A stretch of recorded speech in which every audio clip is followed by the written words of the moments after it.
పొగ త్రాగుట, మద్యం సేవించుట ఆరోగ్యానికి హానికరం. ఇప్పుడు బ్రహ్మాజీ గారు ఏ స్థాయి నటులు అనుకోవచ్చు?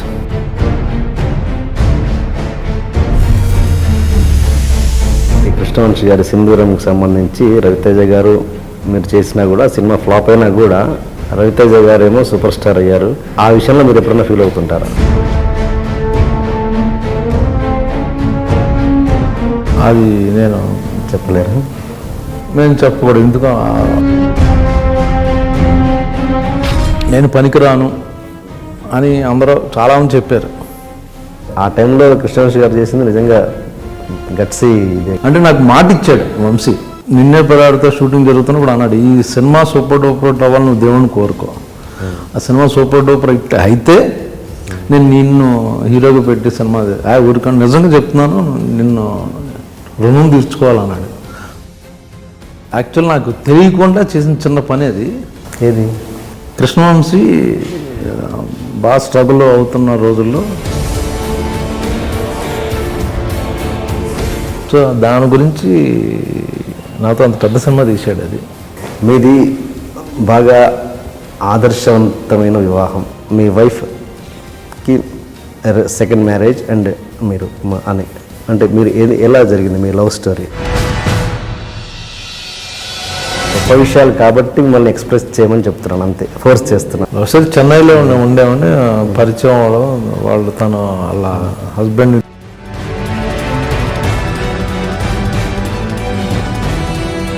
మీరు ఎందుకు వద్దనుకున్నారు? పిల్లలు వద్దనుకున్నాను. నేను బాగా చిన్నప్పటి నుంచి చూశాను. మళ్ళీ పర్టికులర్గా మళ్ళీ ఎందుకు, మేబీ నేను సెల్ఫిష్ అయిపోతానేమో, నా కొడుకు అతను వాళ్ళ కొడుకు అని ఏదో వస్తుందేమో అనుకుని నేను వద్దనుకున్నాను.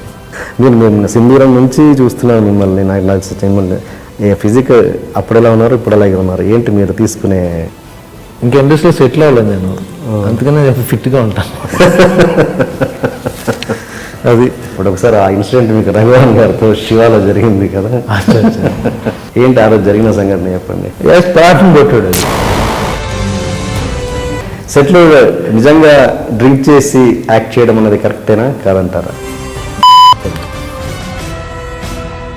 సెట్లో అందరి చిన్న చిన్న ఆర్టిస్టుల దగ్గర డైరెక్ట్ కొట్టేస్తారంట.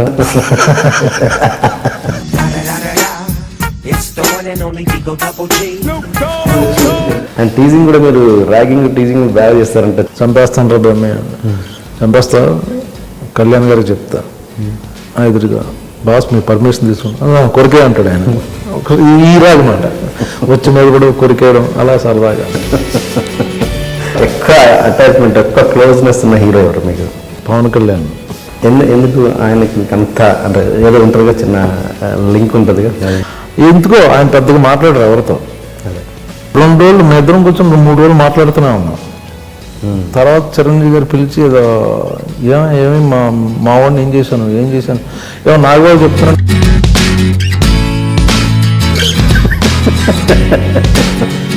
మీ ఒపీనియన్ ఏమన్నా చెప్పగలరా పొలిటికల్ కెరీర్ మీద? ఇప్పుడు ఆయనకు అవసరం లేదు పాలిటిక్స్. మీ పర్సనల్ లైఫ్లో కావచ్చు, ప్రొఫెషనల్ లైఫ్లో కావచ్చు జరిగిన సాడ్ మూమెంట్ ఏదన్నా?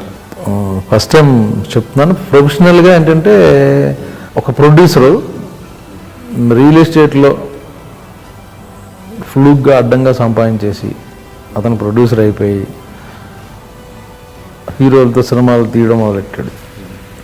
నాకు ఆ ఇద్దరు హీరోలకి మధ్య రైవల్ సృష్టించాడు అతను బెనిఫిట్ కోసం. ఏదా ప్రొడ్యూసర్ నటుడా? 6 నెలల్లో చాలా టార్చర్ అనిపించింది అనమాట. ఇంత లాంగ్ కెరీర్ చూసినాక మీకు ఇండస్ట్రీ మీద మీ ఒపీనియన్ ఏంటి? నేనే సినిమా, నా వల్లే సినిమా అనుకున్న వాళ్ళు వెళ్ళిపోవడం చూశాను. నేనే నా అవసరం బట్టి వాళ్ళు పిలుస్తున్నారు అనుకుంటే, నీ అవసరం కొన్ని రోజుల తర్వాత పోద్ది.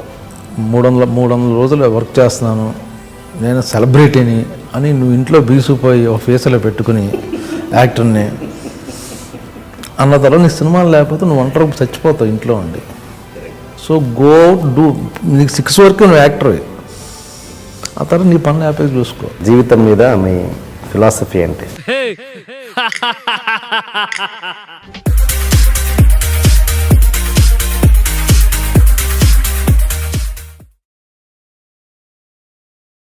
ఏ వ్యక్తి పవిత్రమైన ఆలోచనలతో మాట్లాడినా లేక పనిచేసినా ఎప్పటికీ అతన్ని విడువని నీడలాగా ఆనందం అతని వెన్నంటే ఉంటుంది.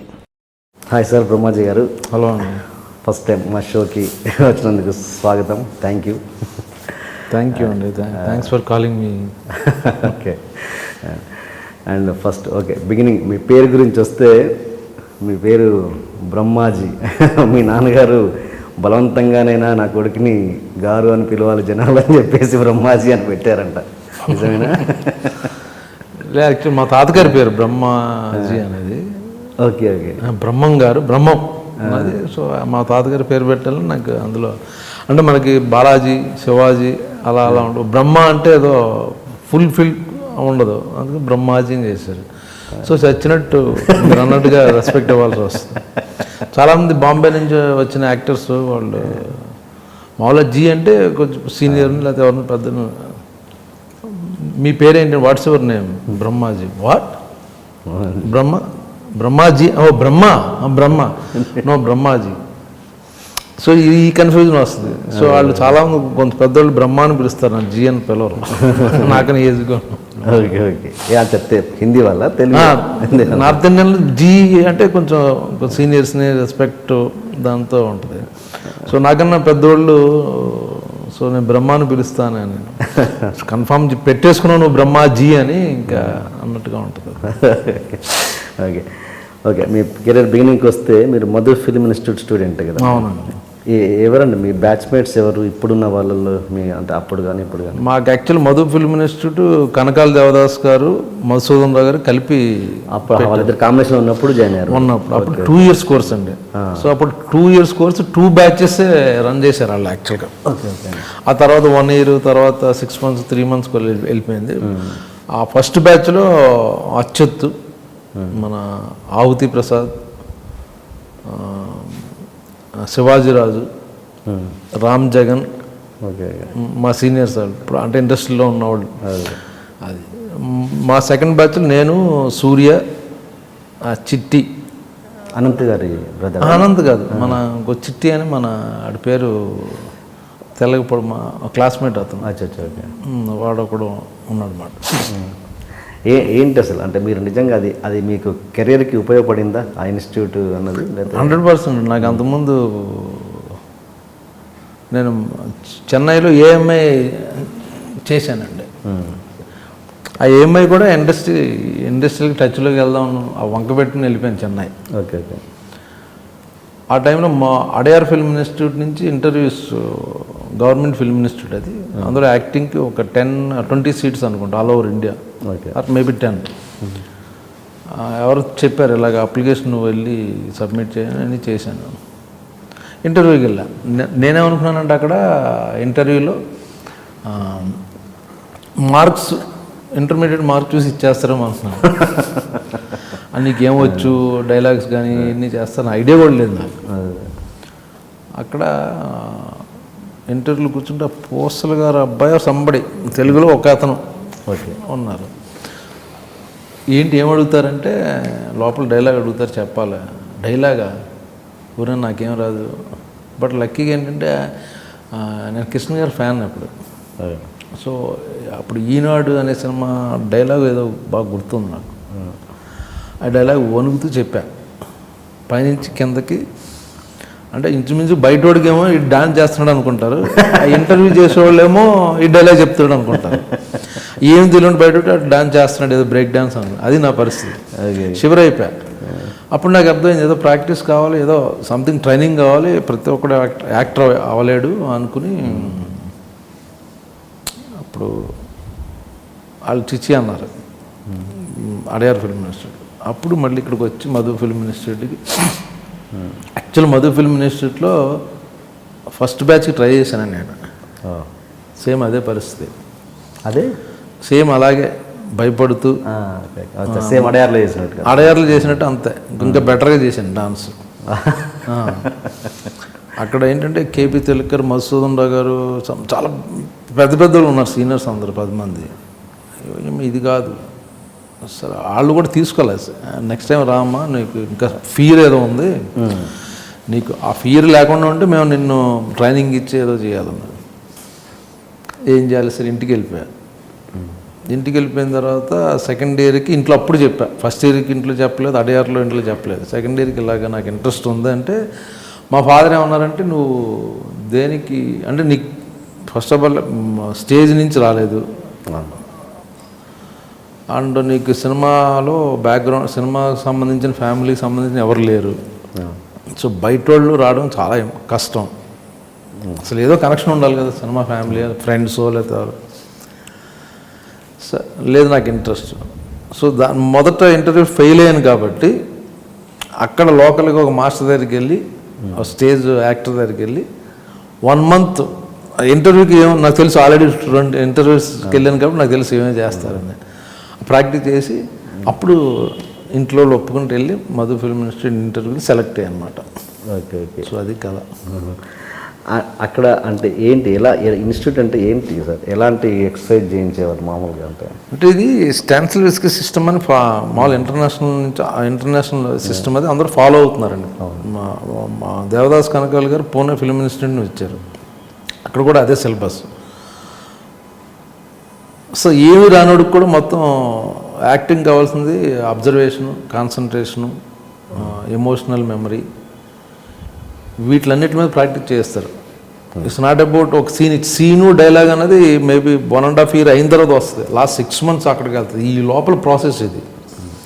మాకు బిగినింగ్లో ఎగ్జాంపుల్ చెప్తున్నాను, ఇక్కడ ఒక పిన్ను పడేసాను ఎతకమనేవారు, అటువంటి ఎక్సర్సైజ్ ఉండేది. సో మాస్టర్ అక్కడ కూర్చున్నవారు 30 మంది స్టూడెంట్లు ఉండవు, పిన్ను చిన్న పిన్నీస్ ఎతకమంటే ఒక్కళ్ళు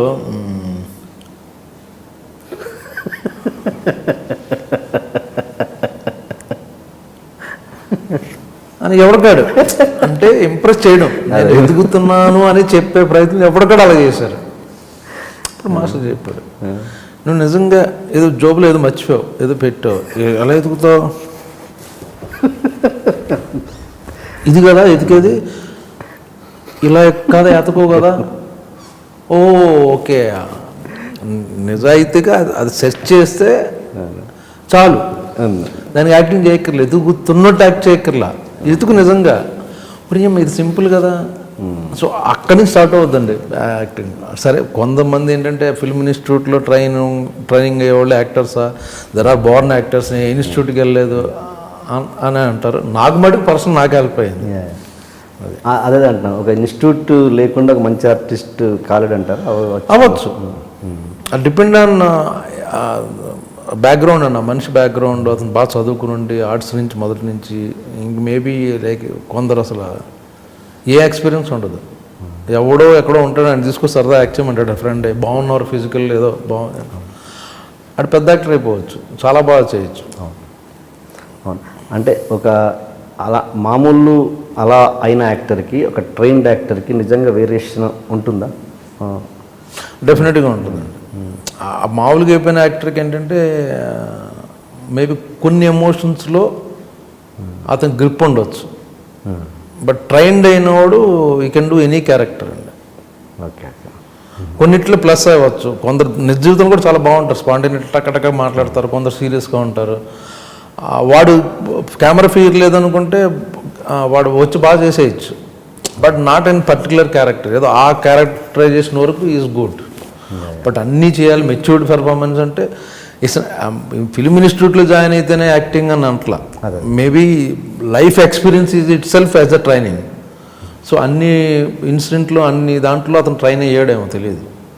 అదే, సో ఈ can implement that on screen. Okay, మిమ్మల్ని అసలు యాక్టింగ్ వైపు మళ్లించిన సంఘటన సోమయాజులు గారి శంకరాభరణం సినిమాని విన్నాను. ఏంటి అది, ఆ ఇన్సిడెంట్ చెప్పండి. మా ఫాదర్ తహసీల్దార్ అండి. అప్పుడు శంకరాభరణం సినిమా వచ్చి ఒక పెద్ద, మీకు తెలుసు ఎంత క్రియేట్ చేసిందో అది పెద్ద, మనకు అప్పట్లో ఇప్పుడు హిందీలో షోలే ఎలాగో అక్కడ మనకు శంకరాభరణం తెలుగు. ఆయన డిప్యూటీ కలెక్టర్ సోమయాజులు గారు ఆ టైంకి. సో రెవెన్యూ డిపార్ట్మెంట్ కాబట్టి మా ఫాదర్ వాళ్ళు ఏదో ఆఫీస్ నుంచి అన్ని ఊళ్ళ నుంచి పిలిచి ఆయన సన్మానం చేస్తున్నారు, ఆల్ డిపార్ట్మెంట్స్, రెవెన్యూ డిపార్ట్మెంట్ పర్టికులర్గా. ఆ టైంకి ఏలూరు వచ్చారు ఆయన. సో ఏలూరులో ఆయన పిలవడం, సన్మానం చేయడం. ఆ టైంకి నేను ఒక 12 సార్లు చూశాను శంకరాభరణం. నేను పర్సనల్గా ఒకసారి. అప్పుడు ఎంత మీ ఏజ్? నేను స్కూల్లో ఉన్నానండి, 9th or 8th or something, maybe 10th ఆ టైంలో. మా ఊరు నుంచి చుట్టాలు వస్తే ఆయన తీసుకెళ్ళడానికి అలా కలిపి 12 సార్లు అయింది అది. ఎవరు వచ్చినా నేను తీసుకెళ్ళాను కూడా. ఆ సినిమా అలా చూశారు. అక్కడ సినిమా మానేసిన వాళ్ళు కూడా ముసలోళ్ళు, వాళ్ళు నానమ్మలు, అమ్మమ్మలు, తాతయ్యలు అందరూ వేరే ఊళ్ళ నుంచి వచ్చి ఏదో సినిమా బాగుందని చూడాలంటే వాళ్ళందరినీ తీసుకెళ్ళి అలా 12 సార్లు అయింది. స్వామినాథన్ గారు అంటే నాకు ఫాదర్ ఇది కాబట్టి నేను కొంచెం స్టేజ్లో పక్కన వింగ్లో చూడవచ్చు అవకాశం అన్నమాట. ఆయన కూర్చుని ఉంటే వచ్చి అందరూ అసలు దేవుని చూసినట్టు ఊగిపోయి ఏడ్ చేసి కాళ్ళ మీద పడిపోతున్నారు. అంటే ఒక భగవంతుని ఫీలింగ్. సో అక్కడేదో నాకు స్ట్రైక్ అయింది. ఒక సినిమా ఒక యాక్టర్గా ఎంత పాపులర్ అంటే మనసును దోచేయడం అంటారు, ఒక భగవంతుల్లో చూశారు అది. సో అది నాకు స్ట్రాంగ్గా పడి అప్పటి నుంచి యాక్టర్ అవ్వాలనుకున్నాను. ఇప్పుడు అలాంటి పరిస్థితి ఉందంటారా? ఒక ఆర్టిస్ట్ని చూసి జనాలు అంతగా పిచ్చిగా చూసేంత లేదు కదా. ఇప్పుడు ఏదో నచ్చుతారు అంతే. నచ్చుతారు. అప్పట్లో ఓన్లీ సినిమా అనేది ఎంటర్టైన్మెంట్ అందరికీ. ఇప్పుడు చూడండి, ఇప్పుడు సూపర్ హిట్ సినిమాలు, ఇప్పుడు అప్పట్లో ఆడిన సినిమాలు ఇప్పుడు చూసి నవ్వుకుంటాం. ఈ సినిమాలు చూసేసారా అంటారు ఇప్పుడు ఈ జనరేషన్ చూసి. మాకు అప్పట్లో అదే దిక్కు. ఒక సినిమా ఫ్రైడే రిలీజ్ అయింది, నెక్స్ట్ సినిమా ఎప్పుడు వస్తుందని వెయిటింగ్ తప్పించి టీవీ కానీ లేకపోతే సీరియల్స్ ఇంత ఎక్స్పోజర్ లేదు, నెట్టే లేదు. కరెక్ట్. సో ఓన్లీ ఎంటర్టైన్మెంట్ అంటే సినిమా. అంటే ఇప్పుడు కూడా కొంతమంది పిచ్చిగా హీరోల విషయంలో కావచ్చు, హీరోయిన్స్ విషయంలో అది మామూలు పిచ్చి ఉందండి. అది ఫ్యాన్ అసోసియేషన్ లాగా అందరూ అలాంటి వాటి మీద మీ అభిప్రాయం ఏంటి? అలాంటి వాటి మీద మీ అభిప్రాయం ఏంటి? అంటే అంత పిచ్చిగా అభిమానించే దాని మీద మీ అభిప్రాయం? అభిమానం ఉండొచ్చు, తప్పేం లేదు. ఎక్కడో కనెక్ట్ అవుతాం ఒక పాయింట్లో, ఒక హీరో దగ్గర, ఒక హీరోది లేకపోతే నేను ఇలా ఉంటే బాగుండు లేదా ఏదో విషయంలో ఒక దగ్గర కనెక్ట్ అవుతాం ఒక యాక్టర్కి. అభిమానించవచ్చు, వెళ్ళి సినిమా చూడొచ్చు. అది దానివల్ల ఫ్యూచర్ పాడు చేసుకుని అనేది తప్పది. ఎందుకంటే ఆ హీరో నీ గురించి పట్టించుకోడు. ఎస్, నువ్వు చదువు పాడు చేసుకున్నావా, లేకపోతే ఈ అసోసియేషన్లో ఫైట్ చేసి, లేకపోతే ప్రాణాలు పోగొట్టుకున్న కాళ్ళు ఎరుక్కొట్టుకున్నావా, లేదా ఏం చేసి నీ ఫ్యూచర్ పాడు చేసుకున్నావు అంటే ఎవడో పట్టించుకోడు. అంతే. అదే. సో అభిమానం ఉండడం తప్పలేదు, బట్ అది ఒక లెవెల్లో ఉండడం అనేది కరెక్ట్. ఓకే. ఇప్పుడు బ్రహ్మాజీ గారు ఏ స్థాయి నటులు అనుకోవచ్చు? ఏ స్థాయిలో లేను కాబట్టి ఇంకా కంటిన్యూ అవుతున్నా ఇండస్ట్రీలో. అంటే అర్థం కాలేదు నాకు. ఏ స్థాయి నటుడు అంటే నాకు తెలియదు ఫస్ట్ ఆఫ్ ఆల్. ఏ స్థాయి అన్నది అంటే పర్టికులర్ స్థాయి, పర్టికులర్ లెవెల్ అనుకుంటే నేను సెటిల్ అయిపోయినట్టు. నేను ఇంకా సెటిల్ అవ్వలేదు ఇండస్ట్రీలో. ఓకే. మీరు వచ్చి ఎన్ని సంవత్సరాలు అయిందండి? 25 years. 25 years అయింది. అంటే నాకు తెలిసి బ్రహ్మాజీ గారికి ఫలానా కోసమే క్యారెక్టర్లు రాయాలి అనడం అన్నది ఇప్పుడు స్టార్ట్ అయింది. ఇప్పుడు ఫ్రాంక్లీ స్పీకింగ్ ఇప్పుడే స్టార్ట్ అయింది. ఇంతకుముందు అన్నదంతా స్ట్రగుల్ యాక్చువల్గా. ఇంకా అవును, నేను ఎప్పుడు ఫస్ట్ చాయిస్ కాదు, సెకండ్ చాయిస్ కానీ థర్డ్ చాయిస్ కానీ. వాడు పలానావాడు బిజీగా ఉన్నాడు, సరే బ్రహ్మాజీ మనకు తెలుసు కదా, బాగా చేస్తాడు కదా, అతను కూడా చూడవాలి. పలానా సినిమాలో అప్పుడెప్పుడు 10 years బ్యాక్ చంద్రలేఖలు కామెడీ చేశాడు కదా, కరెక్టే పెడదామని పెట్టిన ఇవి ఉన్నాయి. చంద్రలేఖ అంటే నా క్వశ్చన్ అదొకటి ఉంది. ఇప్పటివరకు మీ కెరీర్లో నాకు ది బెస్ట్ అనిపించింది మాత్రం చంద్రలేఖ. అది బహుశా మీకు కూడా అయి ఉండొచ్చేమో, అది లేదు. అంటే అది దాని పట్టే ఇప్పుడు కామెడీ అన్నది ఆ ఇన్ఫ్లుయెన్స్ ఇప్పటికీ ఉందని అనుకుంటున్నాను. 100%. ఆ చంద్రలేఖ వల్ల ఇప్పుడు నా కామెడీ అది కావాల్సినంత రీచ్ కాలేదు. కాకపోతే సినిమా ఆడితే జనరల్ రీచ్ వేరు, ఆడకపోతే వేరు. అండ్ సింధూరం సినిమా విషయానికి వస్తే అది మీ రవితేజ గారికి మీకు ఇద్దరికి ఒకటే ఇస్తారు కదండి హీరోలుగా. అవును, హీరోలుగా. బట్ ఆ సినిమా అపజయం అన్నది మిమ్మల్ని ఎలా ఏమన్నా కృంగదీసిందా? ఏమన్నా డిసప్పాయింట్ అవుతుంది. పైగా కృష్ణవంశీ నిన్నే పెళ్ళాడతా గులాబీ తీసిన డైరెక్టర్. ఇండస్ట్రీలో చాలామంది హీరోలు ఆఫర్లు ఇస్తే ప్రొడ్యూసర్లు ఆల్మోస్ట్ ఎంతనే తీసుకో, లేకపోతే మా పిల్లల్ని ఇంట్రడ్యూస్ చేయని, అలా కొందరు హీరోలు మా కొడుకులను ఇంట్రడ్యూస్ చేయని, కొందరేమో ఎందుకు ఈ టైంలో రిస్క్ కొత్త, అలా టైంలో మాకు ఇచ్చాడు వంశీ. సో అటువంటి సినిమా మంచి సినిమా పోయి ఏదో సినిమా కాదు, ఆడకపోవడం అనేది డిసప్పాయింట్మెంట్, బాధపడ్డాం.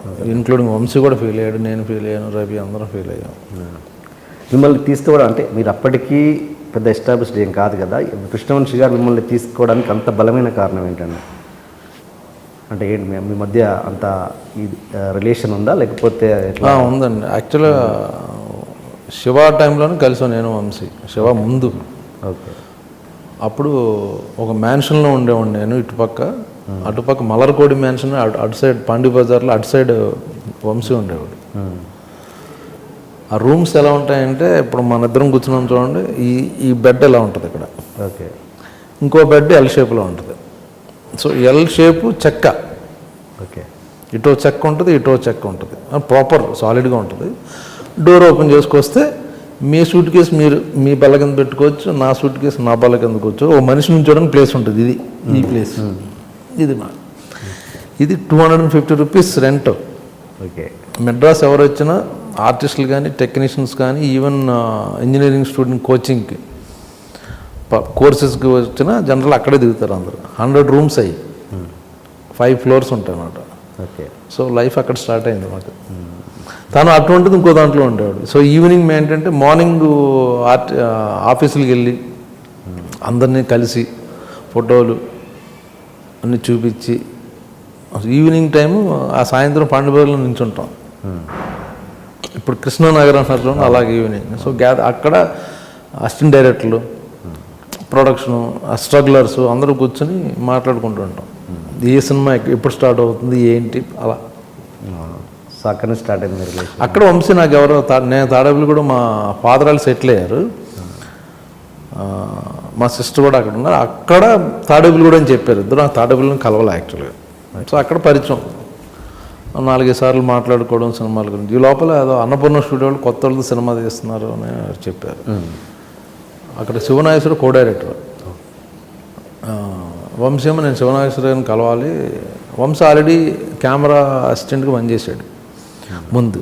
దాని తర్వాత మన త్రిపురని మన ఆయన దగ్గర 2 సినిమాలకు అసిస్టెంట్ డైరెక్టర్ చేశాడు. ఆ టైంలో ఎవరు అన్నపూర్ణ వాళ్ళు చేస్తున్నారు కొత్త వాళ్ళు అంటే, అన్నపూర్ణ స్టూడియోస్ వాళ్ళు కొత్త వాళ్ళు కూడా ఏంటి నవ్వుతారు ఎక్కడన్నా, వాళ్ళు ఎవరో ఊరినే అంటారు కానీ పని ఆర్టిస్ట్ పోయి నన్ను డ్రాప్ చేయి. నాకు బైక్ ఉండేది అక్కడ అప్పుడు. ఓకే. నన్ను డ్రాప్ చేయి, నువ్వు నా గురించి రా అంటే సరే తీసుకెళ్ళా. శివనాగేశ్వరరావు ఉన్నాడు, మాట్లాడాడు ఆయన. ఇప్పుడు ఒక నెక్స్ట్ షెడ్యూల్ ఇప్పుడు అనుకుంటున్నారు స్టార్ట్, నీకు చెప్తాను నువ్వు కలు అని ఏదో చెప్పాడు. దానికి ముందు మేము వెయిట్ చేస్తున్నాం. ఒక కళ్ళజోడు పెట్టుకుని ఒక పక్కగా కుర్రోడుని శివనాగేశ్వర ఇద్దరు నడుచుకుంటూ వస్తున్నారు టీ దాకా ఎక్కడో రోడ్డు మీద. వాళ్ళు మమ్మల్ని చూసి వెళ్ళిపోయారు. తర్వాత శివనాగేశ్వర వచ్చి మాట్లాడాడు. మేము వెళ్ళిపోతుంటే నేను వచ్చాను కదండి, నేను కూడా 2 ఫోటోలు ఆయనకి ఇచ్చా శివనాగేశ్వర గారు. ఆ బక్కగా ఉండి కొంచెం షార్ప్ ఐస్ ఉండి ఇలా చూసినట్టు రామగోపాల్ వర్మ. ఆ లోపలికి వెళ్ళి ఆయన సరే ఫోటోలు చూడడం ఉపయోగం ఉంది, అసలు ఎవరన్నా ఆడిషన్ చేస్తే బెటర్ కదా, ఇప్పుడు ఈ కుర్రోడిని రేపు ఒకసారి రమ్మని చెప్పు, మనం అడుగుదాం ఏమొచ్చో ఏంటో ఏం తెలియదు కదా అంటే. నెక్స్ట్ డే వెళ్ళా. నెక్స్ట్ డే వెళ్తే ఏదో డ్రెస్ జర్కిను ఒక రఫ్ క్యారెక్టరు అంటే జేడీ క్యారెక్టర్కి చూస్తున్నారు ఆడిషన్. అదేదో తీసుకొచ్చి లోపల అక్కడ తేజ ఉన్నాడు. లోపల కాస్ట్యూమ్స్ ఏ ఉన్నాయి, విజయ్ సినిమా కాస్ట్యూమ్స్ అండి. మోహన్ బాబు గారిది ఏదో తీసుకొచ్చి జాకెట్ వేశారు, అదేమో నా గౌన్లా ఉంది, హైట్ కదా.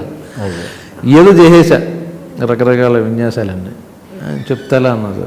అలా 2-3 మీటింగ్ల తర్వాత రాము గారిని కలవడం వల్ల ఆయన మళ్ళీ నన్ను పిలిచి సడన్గా గడ్డం పెంచగలవా నువ్వు అన్నారు. 10 రోజుల్లో పెరుగుద్దండి అన్న. సరే ఒకసారి నెక్స్ట్ షెడ్యూల్లో క్యారెక్టర్ అనుకుంటున్నాను, అలా క్యారెక్టర్ ఇచ్చారనమాట. అది అంటే అదే సినిమాకి కృష్ణవంశీ గారి సింధూరంకి సంబంధించి రవితేజ గారు మీరు చేసినా కూడా సినిమా ఫ్లాప్ అయినా కూడా రవితేజ గారు ఏమో సూపర్ స్టార్ అయ్యారు, మీ కెరీర్ ఏమో సాఫీగా నడుస్తుంది కానీ అంత స్టార్డమ్ రాలేదు. బట్ ఆ విషయంలో మీరు ఎప్పుడైనా ఫీల్ అవుతుంటారా? సింధూరం సినిమాతో రవితేజ సూపర్ స్టార్ అవ్వాల. సింధూరం సినిమా ఫ్లాప్ అయింది, ఇద్దరు అగైన్ బ్యాక్ టు స్ట్రగుల్. అవునా? స్ట్రగుల్ మీన్స్ అగైన్ ఏం చేయాలి అని. వంశీ ఇమ్మీడియట్గా నన్ను ఏంటంటే సరే సీరియస్ క్యారెక్టర్లో ఇంట్రడ్యూస్ చేశాను నేను. సో రవితేజ పేరు నేను రాము గారు నన్ను సింధూరం రిలీజ్ అయిన వెంటనే నన్ను చంద్రలేఖ షూటింగ్లో కలిశారు. ఓకే. అక్కడికి వచ్చారు నన్ను కలవడం గురించి కాదు, అన్నపూర్ణ స్టూడియోకి వచ్చి ఏదో నాగార్జున గారితో ఏదో మాట్లాడేసిన తర్వాత నన్ను పిలిచి చాలా బాగా చేసావు బ్రహ్మాజీ, ఎక్స్పెక్ట్ చేయలేదు అన్నారు. బట్ అది చాలా సీరియస్ క్యారెక్టర్. సినిమా బాగుంటే కనెక్ట్ అవుద్ది. ఎప్పుడైతే సినిమా డిసప్పాయింట్ అయిందో రవితేజకి మంచి పేరు వచ్చింది. అంటే ఫన్ క్యారెక్టర్ కాబట్టి తక్కువని చాలా జనాలు ఐడెంటిఫై చేసుకున్నారు రవితేజ క్యారెక్టర్. బట్ ఆ సినిమా ద్వారా ఇద్దరికి నాకు యాక్టర్గా చాలా బాగా మంచి పేరు వచ్చింది. రెస్పెక్ట్ ఈరోజు కూడా ఇండస్ట్రీలో ఒక రెస్పెక్ట్ ఉందని బికాజ్ ఆఫ్ సింధూరం యాక్చువల్గా నాకు పర్సనల్గా. తర్వాత రవితేజ చాలా స్ట్రగుల్ అయ్యి ఆ సినిమాలు ఈ సినిమాలు చేసి మనసి చూడని సినిమాలో ఆ క్యారెక్టర్ వర్క్ అవ్వడం వల్ల, తర్వాత పూరి జగన్ కనెక్ట్ అవ్వడం వల్ల సేమ్ సింధూరంలో ఉన్న చంటి క్యారెక్టర్ని పూరి బాగా యూటిలైజ్ చేసుకోవడం వల్ల పూరి సినిమాల వల్ల అంటే నేను అనేది ఏంటంటే మీరు అనేది ఏంటి, నేను అతను పైకి వచ్చేసాడు నేను రాలేదన్న ఫీలింగు నాకు లేదు, నాకు రాలా. సింధూరం వల్ల ఆ సినిమాతో తను జప్పన పైకి వెళ్ళిపోయి నేను అదే ఉండిపోతే నేను నాకు బాధగా ఉంటుంది. అదేంటి ఈడి పైకి వెళ్ళిపోయి నేను అలా ఉండిపోయానని. బట్ మళ్ళీ సింధూరంలో 2-3 years స్ట్రగుల్ ఇద్దరిది. తర్వాత పూరి మన జగన్తో కనెక్ట్ అవ్వడం, తను వేరే లెవెల్లో స్టార్ అయ్యాడు. అంటే తర్వాత అయినా కూడా జర్నీ ఒకేసారి స్టార్ట్ అయింది కదా. ఓకే, రవితేజని వదిలిపెట్టండి, మిగతా క్యారెక్టర్ మన తర్వాత వచ్చిన వాళ్ళు మన పైకి వెళ్ళిపోయినా ఎక్కడ మానవ సహజం కదా, మీరని కాదు మామూలుగా మానవ సహజం. అంటే తర్వాత మనది ఇంకా బ్రేక్ రావట్లేదు, సరైన బ్రేక్ అన్నది ఫీలింగ్ ఎప్పుడు రాలేదా మీకు? లేదండి యాక్చువల్గా నాకు. ఎందుకంటే నేను హీరో అయిపోతే నేను ఇండస్ట్రీకి రాలేదు ఫస్ట్ ఆఫ్ ఆల్. ఓకే, పెద్ద స్టార్ అయిపోదాం ఆ ఆశలు లేవు ఫస్ట్ నుంచి. సో ఆ డిసప్పాయింట్మెంట్ నాకు అంతగా లేదు. ఒక 5% ఉంటుంది. ఇది రవితేజ పైకి వచ్చేసాడన్న బాధ కాదు, నేను కూడా వస్తే బాగుండనే ఫీలింగ్ తప్పించి, నేను కూడా బెటర్గా చేస్తా అన్న ఫీలింగ్ తప్పించి, రవితేజ వెళ్ళిపోయాడు కాబట్టి తను కంపేర్ చేసుకుని నేను కూడా అయిపోవాలన్న ఆ ట్రాక్లో ఎప్పుడు లేను నేను. ఎలా ఉంటుందండి మీ ఇద్దరి మధ్య రిలేషన్? అందుకే ఆ రిలేషన్ వల్ల నాకు ఆ ఫీలింగ్ లేదు. స్ట్రగ్లింగ్ డేస్ నుంచి మేము ఇద్దరం కలిసి ఉండేవాళ్ళం. సింధూర్ ఈవెన్ యాక్చువల్ నిన్నే పిల్లాడితాకి రవి యాక్టర్గా ఇంకా ట్రై చేయడం మానేసి నేను పనికిరాను అని అందరూ చాలామంది చెప్పారు. అతను పనికిరాడు, ఎందుకు నువ్వు వేరే లైన్లో ట్రై చేయాలంటే తను అసిస్టెంట్ డైరెక్టర్కి అయ్యి నిన్నే పిల్లాడితాకి అసిస్టెంట్ డైరెక్టర్. ఆ టైంలో తను కొంచెం ఇమిటేషన్ బాగా చేసేవాడు యాక్చువల్గా. అనిల్ కపూర్ వాక్ కానీ రెగ్యులర్గా మిమిక్రీ చేసేవాడు కాకుండా యాక్చువల్గా అతను చూసి యాక్టర్ని చూసి అలా బిహేవ్ చేయడం అన్నది తను బాగా చేసేవాడు. ఆ టైంలో నేను లంచ్ టైంలో చూసేవాడిని. ఒకరోజు నేను చేయమని చెప్పాను నాగార్జున తప్పు వాళ్ళ ముందు. తను అమ్మ వద్దు అంటే నేను పుష్ చేసేవాడిని, సరే చెయ్యి తను నడుచుకుంటూ వస్తే అనిల్ కపూర్ బయట అలా వాక్ చేస్తాడు అనేది. ఓకే, తప్పు కింద పడిపోయింది చైర్లోంచి, నవ్వేసి అంత బాగా చేశాడు అన్నమాట. ఆ టైంలో అతను చూసి మన వంశీ గారు ఒక కన్ను ఉంటుంది అన్నమాట, చూస్తుంటాడు అందరిని. ఈయన యాక్టర్ చేయొచ్చన్న ఫీలింగ్ వచ్చి సో కామెడీ ఫన్ గురించి ఒక క్యారెక్టర్ రాశాడు అన్నమాట. అది కానీ నిజంగా మరి అంటే ఆ టైంలో కృష్ణవంశీ గారు చేసింది నిజంగా గట్సీ. ఎవరు చేయరండి అప్పుడు. నిన్నే పిల్లాడితే బ్లాక్ బస్టర్ అయిపోయిన తర్వాత ఇంక వేరే రేంజ్లో చేద్దాం అనుకుంటారు. కానీ అంటే నాకు మాట ఇచ్చాడు వంశీ. అలా అంటే నిన్నే పిల్లాడితే షూటింగ్ జరుగుతున్నప్పుడు అన్నాడు, ఈ సినిమా సూపర్ డూపర్ హిట్ అవ్వాలి, నువ్వు దేవుడిని కోరుకో. ఆ సినిమా సూపర్ డూపర్ హిట్ అయితే నేను నిన్ను హీరోగా పెట్టి సినిమా ఊరికండి నిజంగా చెప్తున్నాను, నిన్ను రుణం తీర్చుకోవాలన్నాడు. రుణం ఏంటి, నువ్వు గులాబీ ఇచ్చావు నాకు, నిన్నే పిల్లాడితే ఇచ్చావు. యాక్చువల్ నాకు తెలియకుండా చేసిన చిన్న పని అది. ఏది? కృష్ణవంశీ బాగా స్ట్రగుల్ అవుతున్న రోజుల్లో నేను కూడా స్ట్రగుల్ అవుతున్నా. నాకు ఇంటి దగ్గర డబ్బులు వచ్చాయి, మా ఫాదర్ పంపించారు. వంశీ తీసుకోవాలి ఇంట్లో డబ్బులు కానీ ఇంట్లో వాళ్ళతో వచ్చేసాడు అంతే. తను బాగా చదువుకున్నాడు, ఎంఏ అది. బట్ ఒక డైరెక్టర్ అవ్వాలని దాంతో వచ్చేసాడు. డబ్బులు తీసుకున్న తను కలిసిన రోజున రెండోసారి మాటల్లో నైట్ 8:30 అయింది. నాకు అక్కడ పాండి బజార్లో ఒక చిన్న హోటల్లో మంత్లీ టికెట్ ఉండేది. ఆ టైంకి మాట్లాడుతూ సుప్రియ మెస్ అనేది మాట్లాడుతూ వంశీరా సార్ భోజనం చేద్దాం, టైం అయింది నేను తినాలి, నా పక్కన ఉన్నాడు సార్ రా అని తీసుకెళ్ళా. భోజనం చేసి యాక్చువల్గా అది విధి ఏదో అంటారు చూడండి, ఆ టైంకి తనకు భోజనం చేసి 2 days అయిందండి కృష్ణవంశీ భోజనం చేసి. ఇంకా నెక్స్ట్ డే మార్నింగ్ కుదరట్లేదు, ఇంక వెళ్ళిపోదాం ఇంటికని డిసైడ్ అయ్యాడు. ఆ విషయం నాకు తెలియదు. తెలిసి అయ్యో భోజనం చేయలేదు నువ్వు దా నేను పెడతానన్న ఉద్దేశంలో కాదు, మామూలు జనరల్ క్యాజువల్గా అతను మనసులో ఉంచేసుకున్నాడు నాకు భోజనం పెట్టాడని. గ్రేట్.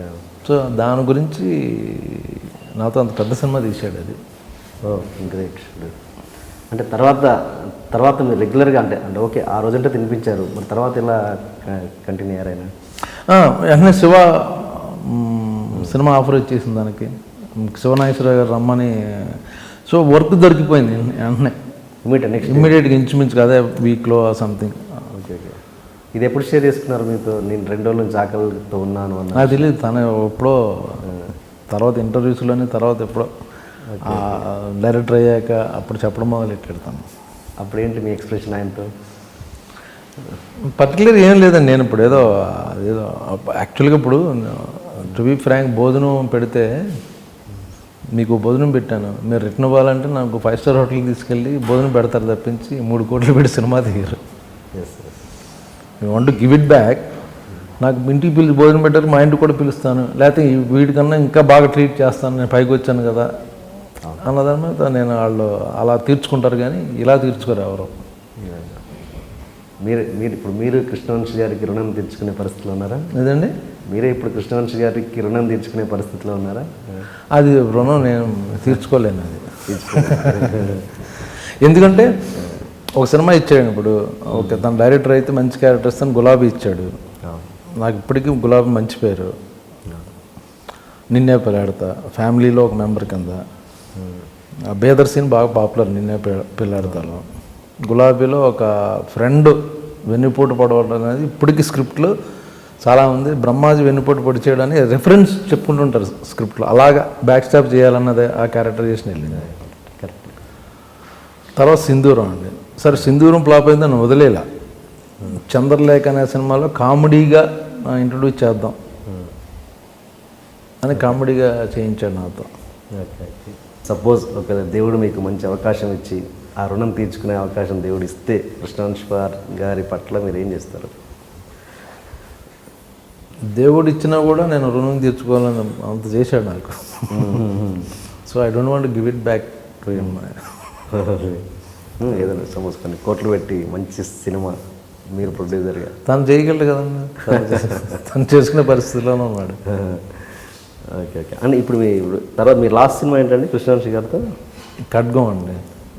మరేంటి తర్వాత ఎందుకు దేంట్లో అంటే తను ఇప్పుడు ఏదో నాకు ప్రతి సినిమాలో బ్రహ్మాజీ ఇచ్చేయాలని ఏమో చూడ, క్యారెక్టర్ సూటబుల్ అయితే ఇస్తాడు యాక్చువల్గా. బిగినింగ్లో నేను నాకు గురించి చేశాడు, ఏది ఈవెన్ గులాబీ కానీ నిన్నే పిల్లాడతా సింధూరం అనేది.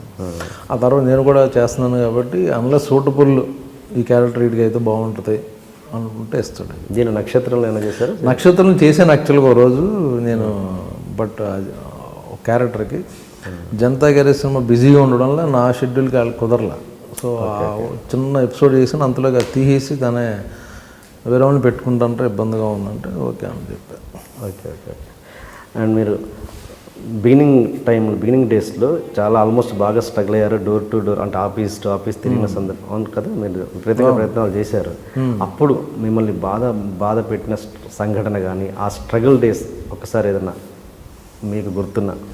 యాక్చువల్గా అది మీరు స్ట్రగుల్ అంటున్నారండి, మేము స్ట్రగుల్ అనుకోను. నేను ఇలా యాక్చువల్గా ఏదైనా అది మనకి ఇష్టమైన పని ఒక డ్రీమ్ చేయాలంటే అది స్ట్రగుల్ ఎలా అవుద్ది? Okay okay. ఆ సుఖమైన పని ఫోర్స్ చేసేసి నన్ను యాక్టర్ ఎవరో ఇంట్లో పంపిస్తే అప్పుడు ఇదేంటి నేను అని మన గోల్ అది beautiful experience, it's not a struggle. Okay. ఆ అందమైన ఎక్స్పీరియన్స్ని ఏదైనా ఇప్పుడు సపోజ్ మీరు అన్నారు కృష్ణవంశీ గారు ఆకలితో ఉన్నారని అది అదొక గుర్తుంచుకోపోయినాక ఏదైనా సరే ఇప్పుడు అది నేను స్ట్రగుల్గా ఎప్పుడు ఫీల్ అవ్వాలి. యాక్చువల్గా దాంట్లో మీరు గుర్తుండిపోయే సంఘటన ఒకటైనా ఉంటుందిగా, ఆ ఆఫీసులో చుట్టూ తిరిగినప్పుడు చిన్న ఏమంటే ఇప్పుడు అది న్యాచురల్ అవుద్దండి ప్రతి చోట.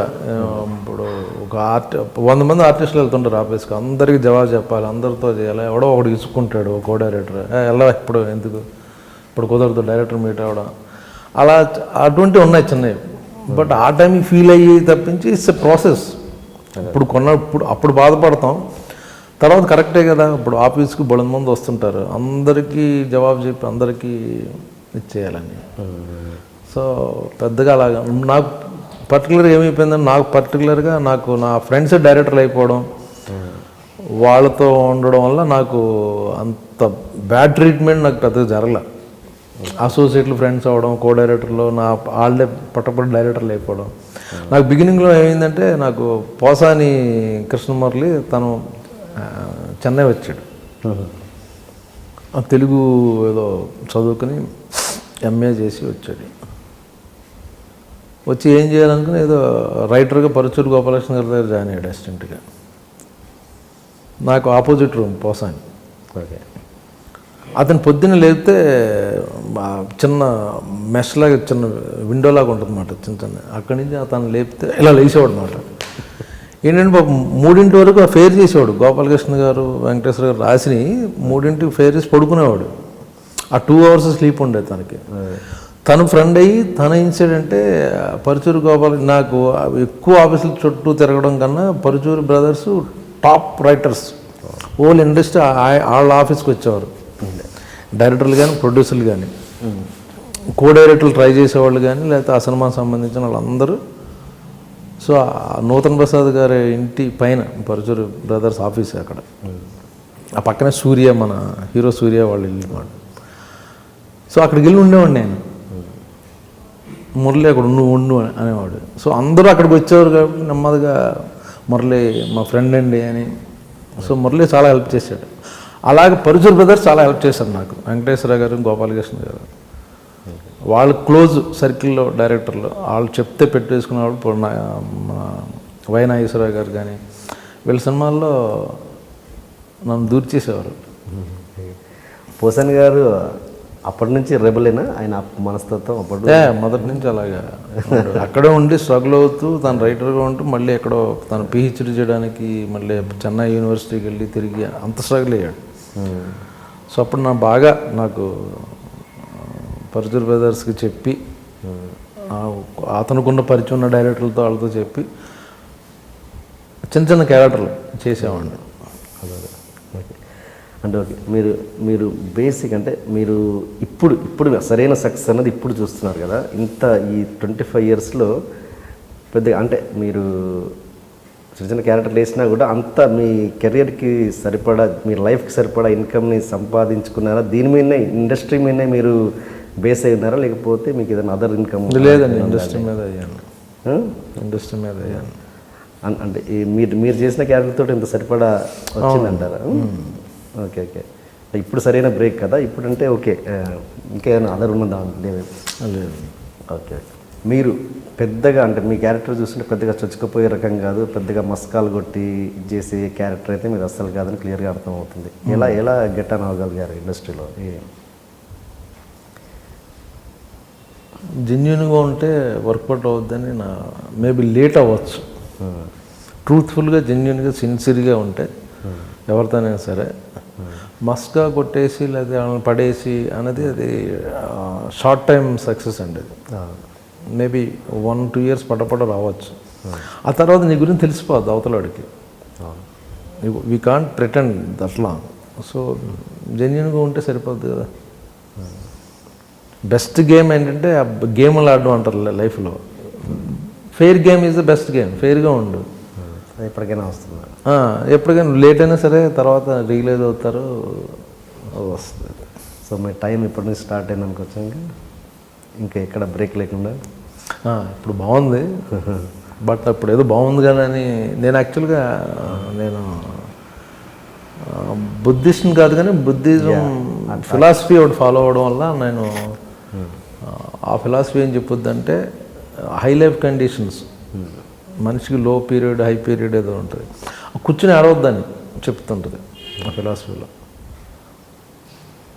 ఒక ప్రాబ్లం ఉంది, 10 రోజులు ఏడుస్తూ కూర్చుంటాం, బాధపడతాం, ఇది బట్ 11వ రోజు ఆ ప్రాబ్లం సాల్వ్ అయిపోద్ది. బట్ ఈ 10 రోజులు ఎందుకు ఏడ్చావు నువ్వు? నీకు తెలుసు కదా 11వ రోజు అయిపోద్దని. సో ఆ ఫిలాసఫీ వల్ల నేను ఎప్పుడు నా ఫ్యూచర్ ఉంది అని నేను కృంగిపోలా. ఓకే. సో కాన్ఫిడెంట్గా ఉన్నా.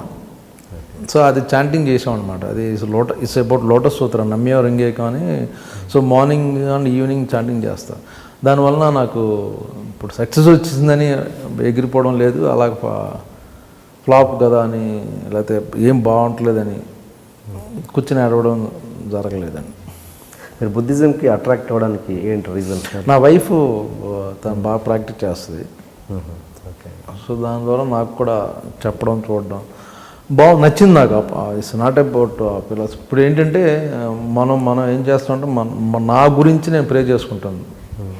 తిరుపతి బాలాజీ దగ్గరికి వెళ్ళి ఆ దేవుడి దగ్గరికి వెళ్ళి నాకు ఇది ఫలానా కావాలి, నాకు ఫలానా కావాలని. ఈ ఫిలాసఫీలో ఏంటంటే ఎదుటి వాళ్ళ గురించి కూడా వాళ్ళ హ్యాపీనెస్కి నువ్వు ప్రే చేస్తే యూ గెట్ బెనిఫిట్. ఎగ్జాక్ట్లీ. మీరు సపోజ్ మీరు మీ శ్రేయస్సు గురించి మీ బాగు గురించి నేను ప్రే చేస్తే ఆటోమేటిక్గా ఇండైరెక్ట్గా నాకు కూడా బెనిఫిట్ వస్తుంది. ఎగ్జాక్ట్లీ. మీది బాగా ఆదర్శవంతమైన వివాహం. అది అంటే ఎలాగంటే మీరు ఓపెన్గా ఉన్నారు, మీరు ప్రతి విషయాన్ని ఏది సీక్రెట్గా ఉంచుకోలేదు, professional thing and personal thing. And చెప్పారు మీరే చాలాసార్లు ఓపెన్గా. మీది మీ వైఫ్కి సెకండ్ మ్యారేజ్ అండ్ మీరు అని అంటే మీరు ఎలా జరిగింది మీ లవ్ స్టోరీ? అంటే మీ లవ్ స్టోరీ ఎలా జరిగింది చెప్తారా కొంచెం? ఒకసారి చెన్నైలో ఉండేవాడిని, పరిచయం అవడం, వాళ్ళు తన వాళ్ళ హస్బెండ్కి డైవర్స్ ఇచ్చిన తర్వాత కొన్నాళ్ళు మేము జర్నీ చేసాం. తర్వాత నేను ఇద్దరం పెళ్లి చేసుకున్నాను. అంటే ఎక్కడో ఏమంటారు కనెక్ట్ అయిన విషయాలు ఉంటాయి కదా, ఎందుకంటే అది రెగ్యులర్ మ్యారేజ్ కాదు కాబట్టి అడుగుతున్నాను. ఇప్పుడు అందరూ అలా చేసుకుంటున్నారు. రెగ్యులర్ ఏముంది అందులో, ఇర్రెగ్యులారిటీ ఏముంది? అంటే ఎక్కడో ఒక మనిషిని మామూలుగానే అవును, ఎక్కడో నచ్చితే కనెక్ట్ అవుతుంది. అది పెళ్ళి అయినా పెళ్ళి అవ్వకపోయినా థింగ్స్ ఆర్ లైక్ దాట్ ఉన్నప్పుడు కనెక్ట్ అవుతాం కదా. అంటే ఇలాంటి కొన్ని గొప్ప విషయాలు కాబట్టి మిమ్మల్ని ఎక్స్ప్రెస్ చేయమని చెప్తున్నాను అంతే, ఫోర్స్ చేస్తాను. ఇందులో గొప్ప విషయం ఉందండి? డెఫినెట్గా గొప్ప విషయం. అంటే ఒక ఆదర్శ పెళ్ళి అవ్వకపోవడం, ముందు అవ్వకపోవడం అన్నది మనం పట్టించుకోం. బట్ బయట వేరే అమ్మాయిని ఎలా కలిసి మనం ఎలాగ అట్రాక్ట్ అవుతాం, లేకపోతే మనం అవతల వాళ్ళకి ఎలాగ నచ్చుతాం అన్నదే మ్యాటరే. ఆ ఫ్లాష్ బ్యాక్ పెళ్ళి అయిందా లేదా అన్నది మనకు సంబంధం లేదు. ఓకే. అది అది అది అది చేయడానికి అది రిసీవ్ చేసే అది ఇంకో ఇంటర్వ్యూలో లవ్, ప్రేమ, పెళ్ళి అనే ఇంటర్వ్యూ మీరు పెడితే అందులో ఒక 2 hours దాని గురించి సెపరేట్ చేస్తాను. ఓకే. అండ్ మీకు ఆవిడకి అబ్బాయి ఉన్నారు కదా, మొన్న పెళ్ళి కూడా చేసుకున్నాను. అంటే మీకు ఇది కూడా మళ్ళీ ఆదర్శవంతం, మళ్ళీ దీనికి ఇంకో క్లాస్ పెట్టమంటారేమో. మరి మళ్ళీ మీరు ఎందుకు వద్దనుకున్నారు? పిల్లలు వద్దనుకున్నారా లేకపోతే? వద్దనుకున్నాను. నేను చిన్నప్పటి నుంచి చూశాను. మళ్ళీ పర్టికులర్గా మళ్ళీ ఎందుకు, మేబీ నేను సెల్ఫిష్ అయిపోతానేమో, నా కొడుకు అతను వాళ్ళ కొడుకు అని ఏదో వస్తుందేమో అనుకుని నేను వద్దనుకున్నాను. అదేదో పెద్ద ఆదర్శం లేకపోతే అంటే నేను ఫీల్ అవ్వట్లేదు. ఆచరించే వాళ్ళకి ఎప్పుడో సింపుల్గా ఉండొచ్చు, ఎదుటి వాళ్ళకి ఏదో ఆదర్శంగా ఉండొచ్చుగా. ఓకే. అండ్ అబ్బాయికి మీకు ఎలా ఉంటుందండి రిలేషన్? బాగుంటుందండి. ఓకే. మొన్నే మ్యారేజ్ చేశారు. ఏంటండి అబ్బాయి ఏం చేస్తుంటారు? Actually is into merchant navy అండి. అంటే షిప్పింగ్ దాంట్లో సెకండ్ ఆఫీసరు. అంటే వాళ్ళ ఫ్యామిలీ వాళ్ళ మావయ్య కానీ వాళ్ళ తాతగారు వీళ్ళందరూ merchant navy, they are into sailing. So అది ఆ ఇంట్రెస్ట్ మీద. సరే పెళ్ళి అయిన తర్వాత 1 year తర్వాత నాకు అక్కడ ఉండబుద్ధి లేదు, నేను ఇక్కడ హైదరాబాద్లో ఉంటాను అన్నాడు. సరేలే ఓకే, ఏం చేస్తామంటే సినిమా ఇంట్రెస్ట్ అది. సరే అగైన్ నా friend Krishna Vamsi back to square, అరే ఎందుకు నా దగ్గర పంపించి నేను చూసుకుంటాను అంటే ఇప్పుడు తన దగ్గర ఎడిగా పని చేస్తున్నాడు. అది అవునా? అవును, ఇది నక్షత్రం సినిమాకి తనే చేస్తున్నాడు అనమాట. అవునా? Okay okay okay. ఎలా ఉంటుంది మీ సినిమాలు చూస్తాను, ఎలా రియాక్ట్ అవుతుంటారు మీ మీద? యాక్చువల్ సినిమా పెద్ద టాపిక్ రాదు మా ఇంట్లో, ఎప్పుడూ ఏదో జనరల్ తప్పించి. అందుకే అంటే సినిమా అయిపోయింది, 6 o'clock ప్యాకప్ అయిపోతే సినిమా అయిపోయింది. ఇంట్లో సినిమా జనరల్గా ఉండదండి. వైఫ్ ఏం చేస్తుంటారండి? తను ఇంటీరియర్ డిజైనర్ అండి. సో యాక్చువల్గా మీరు అన్నారు ఇందాక అడిగారు, ఇది మీరు నాకు సినిమాలు లేనప్పుడు తనే పోషిస్తుంది. తను ఇంటీరియర్ చేయడం వల్ల ఆ డబ్బులు వస్తుంటే దాంతో అలా సర్వ్ అయ్యమాట. Okay okay okay. మీరు సింధూరం నుంచి చూస్తున్నాను మిమ్మల్ని. నాకు ఫిజిక్ అప్పుడు ఎలా ఉన్నారు, ఇప్పుడు అలాగే ఉన్నారు. ఏంటి మీరు తీసుకునే ఇది మీ జాగ్రత్తలు? ఇంకా ఇండస్ట్రీలో సెటిల్ అవ్వలేదు నేను, అందుకనే ఫిట్గా ఉంటాను. అది యాక్చువల్గా నేను ఇప్పుడు నా జనరేషన్కి ఉన్న బ్యాచ్ అయితే సెటిల్ అయిపోయారు అందరూ. నేను I'm still fighting with younger generation అన్నమాట, కాంపిటీషన్ అది. సో అలర్ట్గా ఉంటాను నేను ఇప్పుడు. సో యాక్చువల్ ఆ థింగే నన్ను డిసిప్లైన్, లైఫ్లో కొంత డిసిప్లైన్, ఎర్లీగా పడుకోవడం, అన్నీ సిస్టమేటిక్గా ఉండడం వల్ల. సోషల్ లైఫ్ అసలు ఉండదా మీకు? ఉంటుందండి, అంటే లిమిటెడ్. నా ఫ్రెండ్స్ ఉన్నారు కొందరు, వాళ్ళు మా ఇంటికి వస్తుంటారు. So we have dinner and drinks అంత తప్పింది. నేను ఎప్పుడో వాళ్ళు పిలిస్తే వాళ్ళని తప్పించి ఎక్కువ లేట్ నైట్స్ అవి ఉండవు. Okay okay. ఇంతకుముందు నేను మర్చిపోయింది ఏంటంటే, మిమ్మల్ని అప్పుడు ఆఫీసులు చుట్టూ తిరిగారన్నారు కదా, ఆ టైంలో మిమ్మల్ని ఎక్కువగా మీరు రవిరాజ పినిశెట్టి గారు ఆఫీస్ చుట్టూ ఎక్కువగా తిరిగారంట. తమిళ డైరెక్టర్లు ఎక్కువ కలిసేవాడిని. బాలు మహేంద్ర గారి ఇంటికి, భరతన్ గారి ఇంటికి వెళ్ళి అప్పుడు మలయాళం తమిళ సినిమాలు అక్కడే చూసేవాళ్ళం, నేను వంశీ అందరం. భరతన్ గారిని అడిగాను, డైరెక్టర్ గారు ఉన్నారని. ఆయన మొక్కలు నీళ్లు పోసుకుంటున్నాడు లుంగి కట్టుకుని. నేనే బాబు అన్నాడు. ఇలాగ బాలచంద్ర గారు ఆఫీస్ తిరిగేసేవాడిని. అలాగే అక్కడే రవిరాజ గారు మన శాలిగ్రామం ఉంటుంది.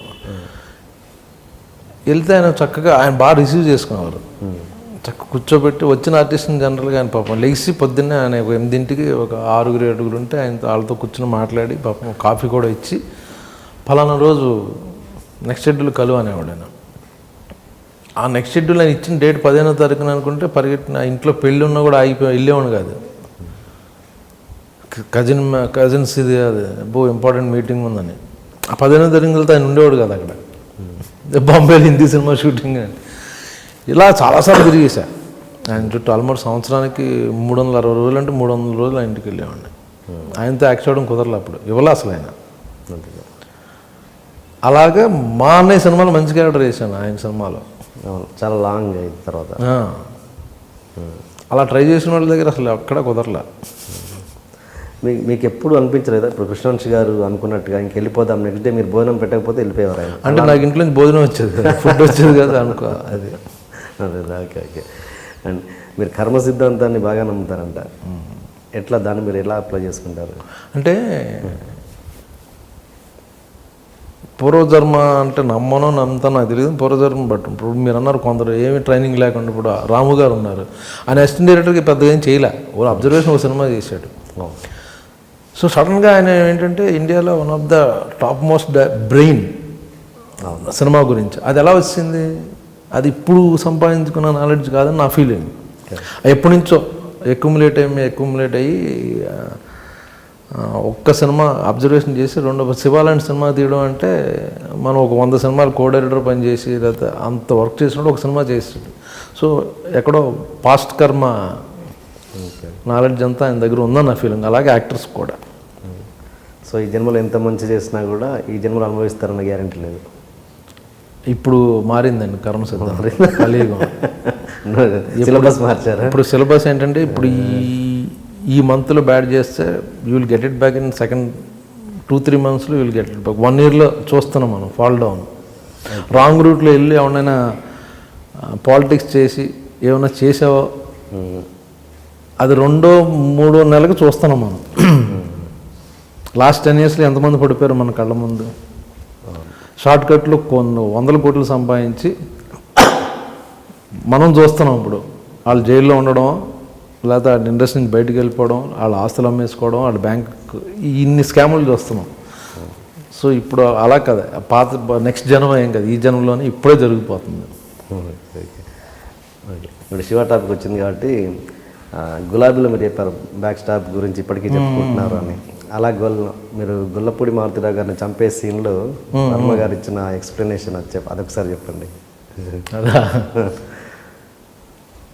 నేను ఏ రియాక్షన్ ఇవ్వాలని అని అడిగాను రాము గారిని. జనరల్గా ఏంటంటే ఒకటి దగ్గర పనిచేసి వాడిని మనం బ్యాక్ స్టాప్ చేస్తున్నప్పుడు, అతను మనం చూస్తున్నప్పుడు మనం ఇది రెగ్యులర్ ఎక్స్ప్రెషన్. సినిమాటిక్ ఎక్స్ప్రెషన్ అంటే ఎలా ఇచ్చాను చూసావా నీకు అని ఒక రెగ్యులర్ ఆయన నువ్వు గిల్టీ ఫీల్ అవ్వాలన్నా షాక్. గిల్టీ ఫీల్ అవ్వడం ఏంటి, మన సినిమాలను చూసి సినిమా నాలెడ్జ్ ద్వారా ఎక్స్ప్రెషన్స్ ఏంటంటే చూసింది ఏంటంటే ఒక కన్నింగ్ లుక్, చూసావా ఎలా ఇచ్చాను నీకు అన్నది కాన్సెప్ట్ యాక్చువల్గా. ఈయన కొంచెం గిల్టీ ఫీల్ అవ్వు. నేను షాక్, ఇదేంటి గిల్టీ అంటే అవును యాక్చువల్గా ఒక ఆయన దగ్గర పని చేస్తున్నాం మనం, నిజ జీవితంలో అతన్ని మోసం చేయాలనుకుంటే ఆ టైంకి అతని కళ్ళల్లో కళ్ళు పెట్టి చూడలేము, అప్పుడు తలదించుకోవడం లేకపోతే ఆ గొట్టు కేసు ఇది చేస్తావా అన్నారు.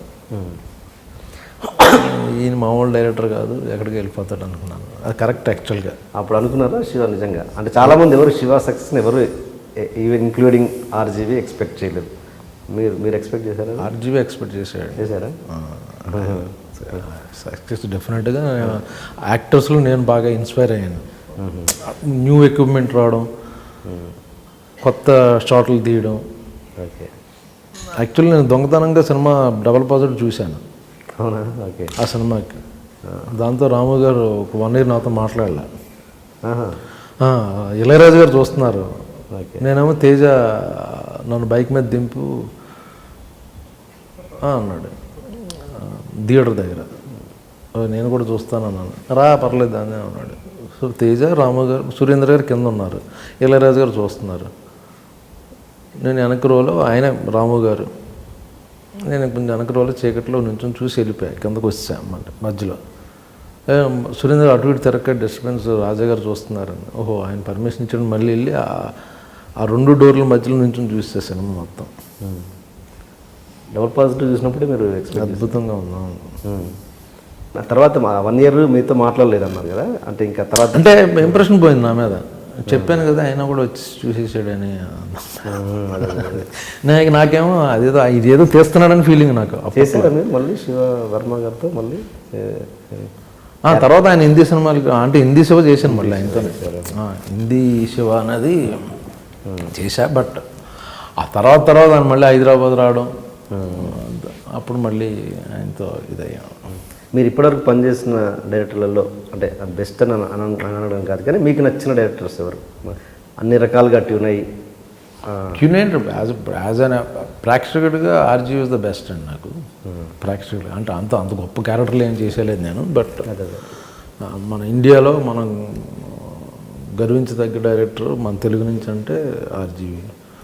అలాగే రాజమౌళి గారు, కృష్ణవంశీ, త్రివిక్రమ్ శ్రీనివాసు, పూరి జగన్, అలాగే అందరూ, తేజ. అండ్ మీరు యంగ్ డైరెక్టర్స్ని, అప్కమింగ్ డైరెక్టర్స్ని బాగా ఎంకరేజ్ చేస్తారంట చాలా వరకు. అంటే ఫర్ ఎగ్జాంపుల్ మేర్లపాక గాంధీ, ఆయన ఫస్ట్ సినిమా సూపర్ హిట్ ఇచ్చినా కూడా స్ట్రగుల్స్లో ఉన్నప్పుడు మీరు అతన్ని తీసుకొని మళ్ళీ మీ సినిమా ఇప్పించడంలో మీ పాత్ర చాలా ఉందని. సినిమా నేను ఇప్పించలేదు, అతనేం స్ట్రగుల్ అవ్వలేదు. అతను వెంకటాద్రి ఎక్స్ప్రెస్ తర్వాత వేరే బ్యానర్లో సినిమా చేయాలి వేరే హీరోతో. అక్కడ తను రాసుకున్న కథకని వాళ్ళకి ఏదో సింక్ అవ్వట్లే. వాళ్ళేమో కమర్షియల్ సినిమా ఫార్మాట్లో ఉండాలని ఆ హీరో అనుకుంటున్నాడు. అంటే హీరో సెంట్రిక్ ఫిల్మ్ అవ్వాలని తన ఉద్దేశం. గాంధీ ఉద్దేశం ఏంటంటే హీరో ఉంటాడు, బట్ 4-5 క్యారెక్టర్లు ఉండి, ఇంపార్టెంట్ క్యారెక్టర్లు ఉండి ఆ స్క్రీన్ ప్లే అలాగే ఉంటుంది గాంధీది. ఎప్పుడు ఓన్లీ హీరోయిజం అలా ఇదం స్కూల్ అది. సో అక్కడ వాళ్ళకి సింక్ అవ్వాలి. ఆ టైంలో నాకు చెప్పాడు ఇలా ఇది పరిస్థితి అంటే, సరే వేరే హీరోతో ట్రై చేద్దాం అనుకుని నేను ఇంకో హీరోకి ఫోన్ చేసి కథ వినంటే వెంటనే విన్నాడు, అది నచ్చి అయిపోయి అంతే. అది స్ట్రగుల్ అయిపోయి సినిమా లేక కాదండి. సో ఆ విధంగా ఆ హీరోని పరిచయం చేయడం ఒక ఫోన్ కాల్ తప్పింది నేను చేసిందే లేదు. అది వాళ్ళకి చాలా పెద్ద హెల్ప్ అయినొచ్చుగా. మీరు మీకు చిన్నదిగా కనిపించవచ్చు కానీ చిన్నప్పుడు అది రాసిపెట్టి ఉంటుందండి. అగైన్ నేను మధ్యలో చిన్న కర్తను అంతే. ఇది అలాగా ఇప్పుడు మీ ఇంటర్వ్యూ నాకేంటి మన చందు మొండెట్ ఫోన్ చేసి బాగుంటుంది, చాలా బాగుంటుంది రా అన్నది. సో ఆ మాటతో నేను ఇక్కడికి వచ్చాను. అలా గాంధీ కూడా అనేవాడు మీ ఇంటర్వ్యూస్ ఆయన చాలా బాగుంటుంది, మీరు ఒకసారి చేయండి అని. ఓకే. సో వాళ్ళు ఏది ఫేవర్ చేసేస్తారు, నేను ఫేవర్ చేయడం కాదు. అది ఇట్ హ్యాపెన్స్ అంతే.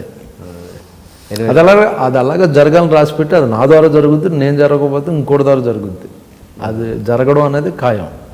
అది వేరే వాళ్ళ ద్వారా జరగచ్చు అంతే. ఎనివే థ్యాంక్స్ అండి ముందు చందు గారు అండ్ మర్లబాగ గాంధీ గారు. మీ వల్ల బ్రహ్మ గారు ఇప్పటివరకు నా ఇంటర్వ్యూ చూడలేదు, అయినా కూడా మీరు చెప్పడం వల్ల వచ్చింది, థ్యాంక్స్. అంటే గాంధీ గారు అని కాదండి, మీరు అంటే ఇండస్ట్రీలో టాక్ ఉంది, మీరు అప్కమింగ్ డైరెక్టర్స్కి డెఫినెట్గా సపోర్టివ్గా ఉంటారన్న విషయం అయితే ఆ టాక్ ఉంది.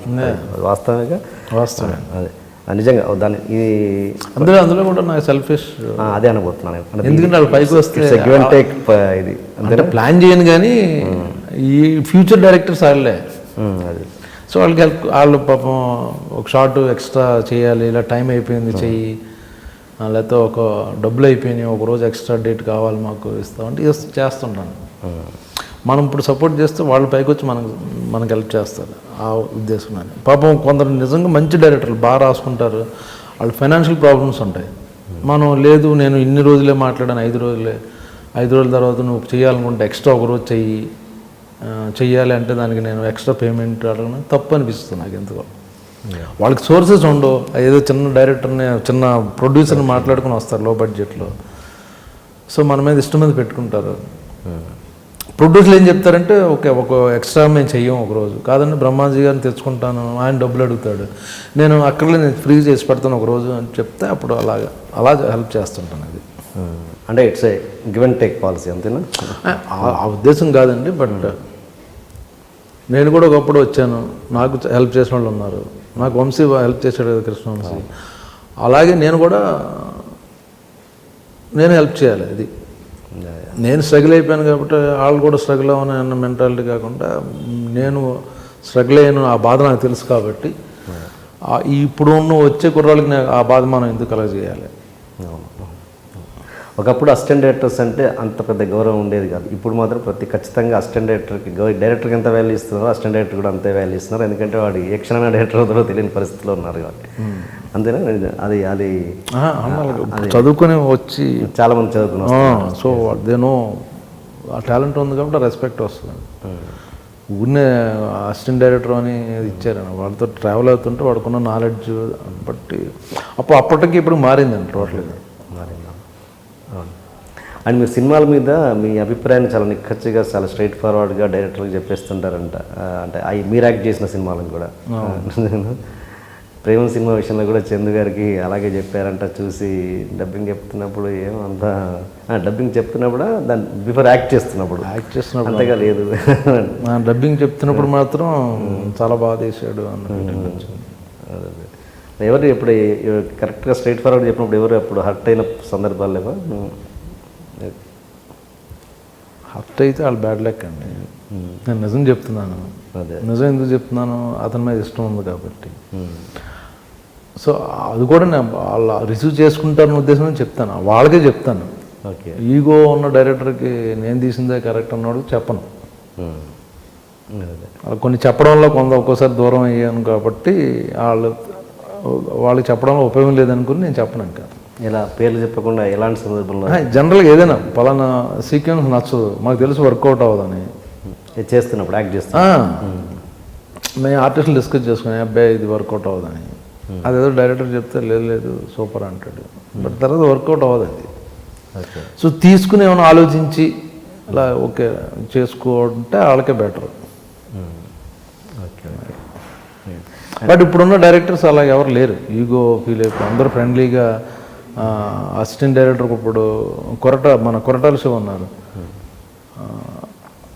అతని దగ్గర ఎవరికైనా వెళ్ళిపోయి అసిస్టెంట్ డైరెక్టర్లు కూడా అంత ఫ్రీడమ్ ఇస్తాడు. అన్న ఇప్పుడు ఇది కరెక్టేనా లేకపోతే ఈ సీను లేకపోతే ఈ డైలాగు చిన్న మూమెంట్ అది కరెక్టేనా అని ధైర్యంగా అడగగలరు. తను చెప్తాడు కూడా ఈ విషయంలో ఇలా అనుకుంటున్నాను ఆ కన్విన్స్ అయితే ఓకే, లేకపోతే తను వింటాడు కూడా. సో అంత పెద్ద డైరెక్టర్ ఇప్పుడు, బట్ చాలా క్యాజువల్గా ఫ్రెండ్లీగా ఓపెన్గా అందరూ ఇప్పుడు అందరూ అంచుమించుకు అలా ఉంటున్నారు, ఎవరో నేను చేసిందే కరెక్ట్ అంటలేదు. సో సరే టీం వర్క్ వాళ్ళు అనుకున్న దాంట్లో ఒక్కోసారి మనం ఒకేసారి కొత్తగా ఉన్నప్పుడు మనకేదో చిన్న ఫాల్ట్ తెలుస్తుంది. సో మనకు అనిపిస్తుంది అది ఇది కరెక్టేనా కాదా అని. ఓకే. యాక్టింగ్ పరంగా వస్తే ఒక ప్రేక్షకుడు ఇన్వాల్వ్ అయ్యే విధంగా యాక్టర్ యాక్ట్ చేయడము కరెక్టా, లేదు అంటే తను ఆర్టిస్టే క్యారెక్టర్లో ఇన్వాల్వ్ అయిపోయి నిజంగానే దాన్ని యాక్ట్ ఆ పనిని చేయడం కరెక్ట్. అంటే ఎగ్జాంపుల్ సపోజ్ మీరు ఒక ఆర్టిస్ట్ని కాల్తో తన్నాలి, ఆ ఎఫెక్ట్ ఇంపాక్ట్ అయ్యేలా ప్రేక్షకుడు ఫీల్ అవుతే చాలు. లేదు నిజంగానే ఆ పూనకం వచ్చినట్టు మీరు ఆ క్యారెక్టర్లో అయిపోయి నిజంగానే ఎదుటి ఆర్టిస్ట్ని తన్నడము అంటే ఇంకా దాంట్లో ఇన్వాల్వ్ అయిపోయారు మీరు. ఇన్వాల్వ్ అయిపోవడం తప్పు, కరెక్ట్ కాదు. అది చంపాలి, ఎవరినో ఒకటి చంపాలి, పొడవాలి. ఇన్వాల్వ్ అయిపోయానని పొడి చేస్తే అన్నది కరెక్ట్ కాదు కదా. ఇప్పుడు ఒకసారి ఆ ఇన్సిడెంట్ మీకు రఘువరన్ గారితో శివాలో జరిగింది కదా. అది ఇప్పుడు ఒక్కోసారి ఏంటంటే ఏంటి ఆ రోజు జరిగిన సంఘటన చెప్పండి. ఇప్పుడు నేను బ్యాడ్ యాక్టర్ అనుకోండి, నా దగ్గర గుడ్ రిజల్ట్ కావాలంటే ఒకసారి ఒక స్లాబ్ తీసుకోవడం తప్పులేదు, సింపుల్. ఒక్కోసారి ఏంటంటే కెమెరా యాంగిల్ పెట్టినప్పుడు మనం ఆ స్లాబ్ ఇలా కొడుతుంటే ఇలా అంటాం, ఈ గ్యాప్ కెమెరాలో తెలుస్తుంటుంది. Okay okay. సో అతను పాపం ఆయన నిజంగా పాపం ఇలా మేనేజ్ చేస్తున్నాడు. ఇలాగ గోపాల్ రెడ్డి గారు రఘు కనబడిపోతుంది ఇక్కడ గ్యాప్ టచ్ అయ్యాను, ప్యాటర్న్ కొట్టాడు. అది సో పటక్ నాకు రియాక్షన్ వచ్చింది, చాలా బాగుంది అన్నారు అందరూ. అది అంటే ఇప్పుడు అది ఎవరి తప్పు? తప్పేం కాదు, ఏముంది ఒక స్లాబ్ ఏం కంప్లైంట్ అనుకోవచ్చు. రిజల్ట్ వస్తుంది అనుకుంటే చిన్న స్లాబ్ తీసుకోవడం వల్ల నేను కూడా బాగా చేశాను యాక్చువల్గా. లేకపోతే ఊరినే ఇలా యాక్ట్ చేయమని చేసే ఉండేవాడిని కాదు మా టైంలో. సెట్లో నిజంగా డ్రింక్ చేసి యాక్ట్ చేయడం అన్నది కరెక్టేనా కాదంటారా? కాదండి. అదే అలా అలా చేసే నటులు ఉన్నారు కదా, సీనియర్ ఆర్టిస్టులు కూడా. లేరండి ఇప్పుడు ఎవరు లేరా? అందరూ డిసిప్లిన్ ఎవరు వాళ్ళు పోయారండి. పగలు కూడా తాగేసి చేసిన వాళ్ళు చచ్చిపోయారు. అంటే పగలు అంటే తాగడం అంటే క్యారెక్టర్ కోసం తాగడం లేరు లేరండి. ఓకే. ఇంకోటి సరదా విషయాలకు వస్తే మీరు సెట్లో మీ చాలా సరదా విషయాలు ఏంటంటే సెట్లో అందరి చిన్న చిన్న ఆర్టిస్టుల దగ్గర సిగరెట్లు ఖచ్చితంగా కొట్టేస్తారంట. మీరు సిగరెట్లు కొట్టేస్తారంట? నాకు తెలియదు, జనరల్ నేనే ఇస్తుంటాను. ఏమో తెలియకుండా కొట్టేస్తారంట. ఎవరు మీరు సిగరెట్లు తెచ్చుకోరంట, ఆర్టిస్టుల దగ్గర తీసుకుంటారంట, కొట్టేస్తారంట అన్నది చిన్న టాక్ మరి. అది నాకు తెలిసి ఏం చేస్తానంటే అప్పుడు మానేస్తుంటా. ఓకే. సిగరెట్లు తీసి ప్యాకెట్ ఉంటే కాల్ చేస్తాను, అసలు కాల్చకూడదు అనుకుని మానేస్తుంటాను. ఎప్పుడో కాల్చాలనిపిస్తుంది, ఒకటి ఎవరా ఇలాగా అలా తీసుకోవడం జరుగుతుంది తప్పించి సిగరెట్లు కొనకుండా. ఇప్పుడు మీ ఇంటర్వ్యూకి వచ్చాను, సిగరెట్ పెట్టి కావాలి, నన్ను డబ్బులు ఇచ్చాను ఫస్ట్ షూటింగ్లో. అంటే అందుకే సరదా అన్నానండి. నేను కూడా సరదా చేస్తాను. పెళ్ళి మామూలుగా ఇప్పుడు సార్ ఒక సిగరెట్ ప్యాకెట్ అంటే మీరు తెప్పించేవారు కదా. అవును. బట్ ఆయన ఫస్ట్ డబ్బులు ఇచ్చి నాకు సిగరెట్ ప్యాకెట్ తీసుకున్నాను. కొంతమంది పెన్నులు కొట్టేసి అలా హాబీ. అవునండి, బట్ యాక్చువల్లీ లేదు.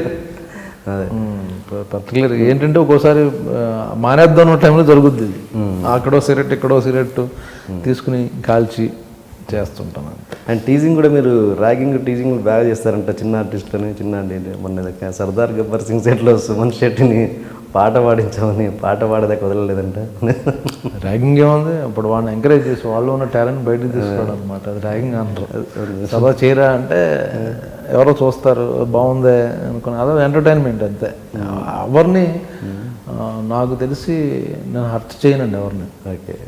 ఎందుకంటే నాకు హర్ట్ అవ్వడం వల్ల ఏంటి ఎలా ఫీల్ అవుతానో నాకు తెలుసు కాబట్టి బట్ ఎవరిని హర్ట్ చేయను. Just for fun.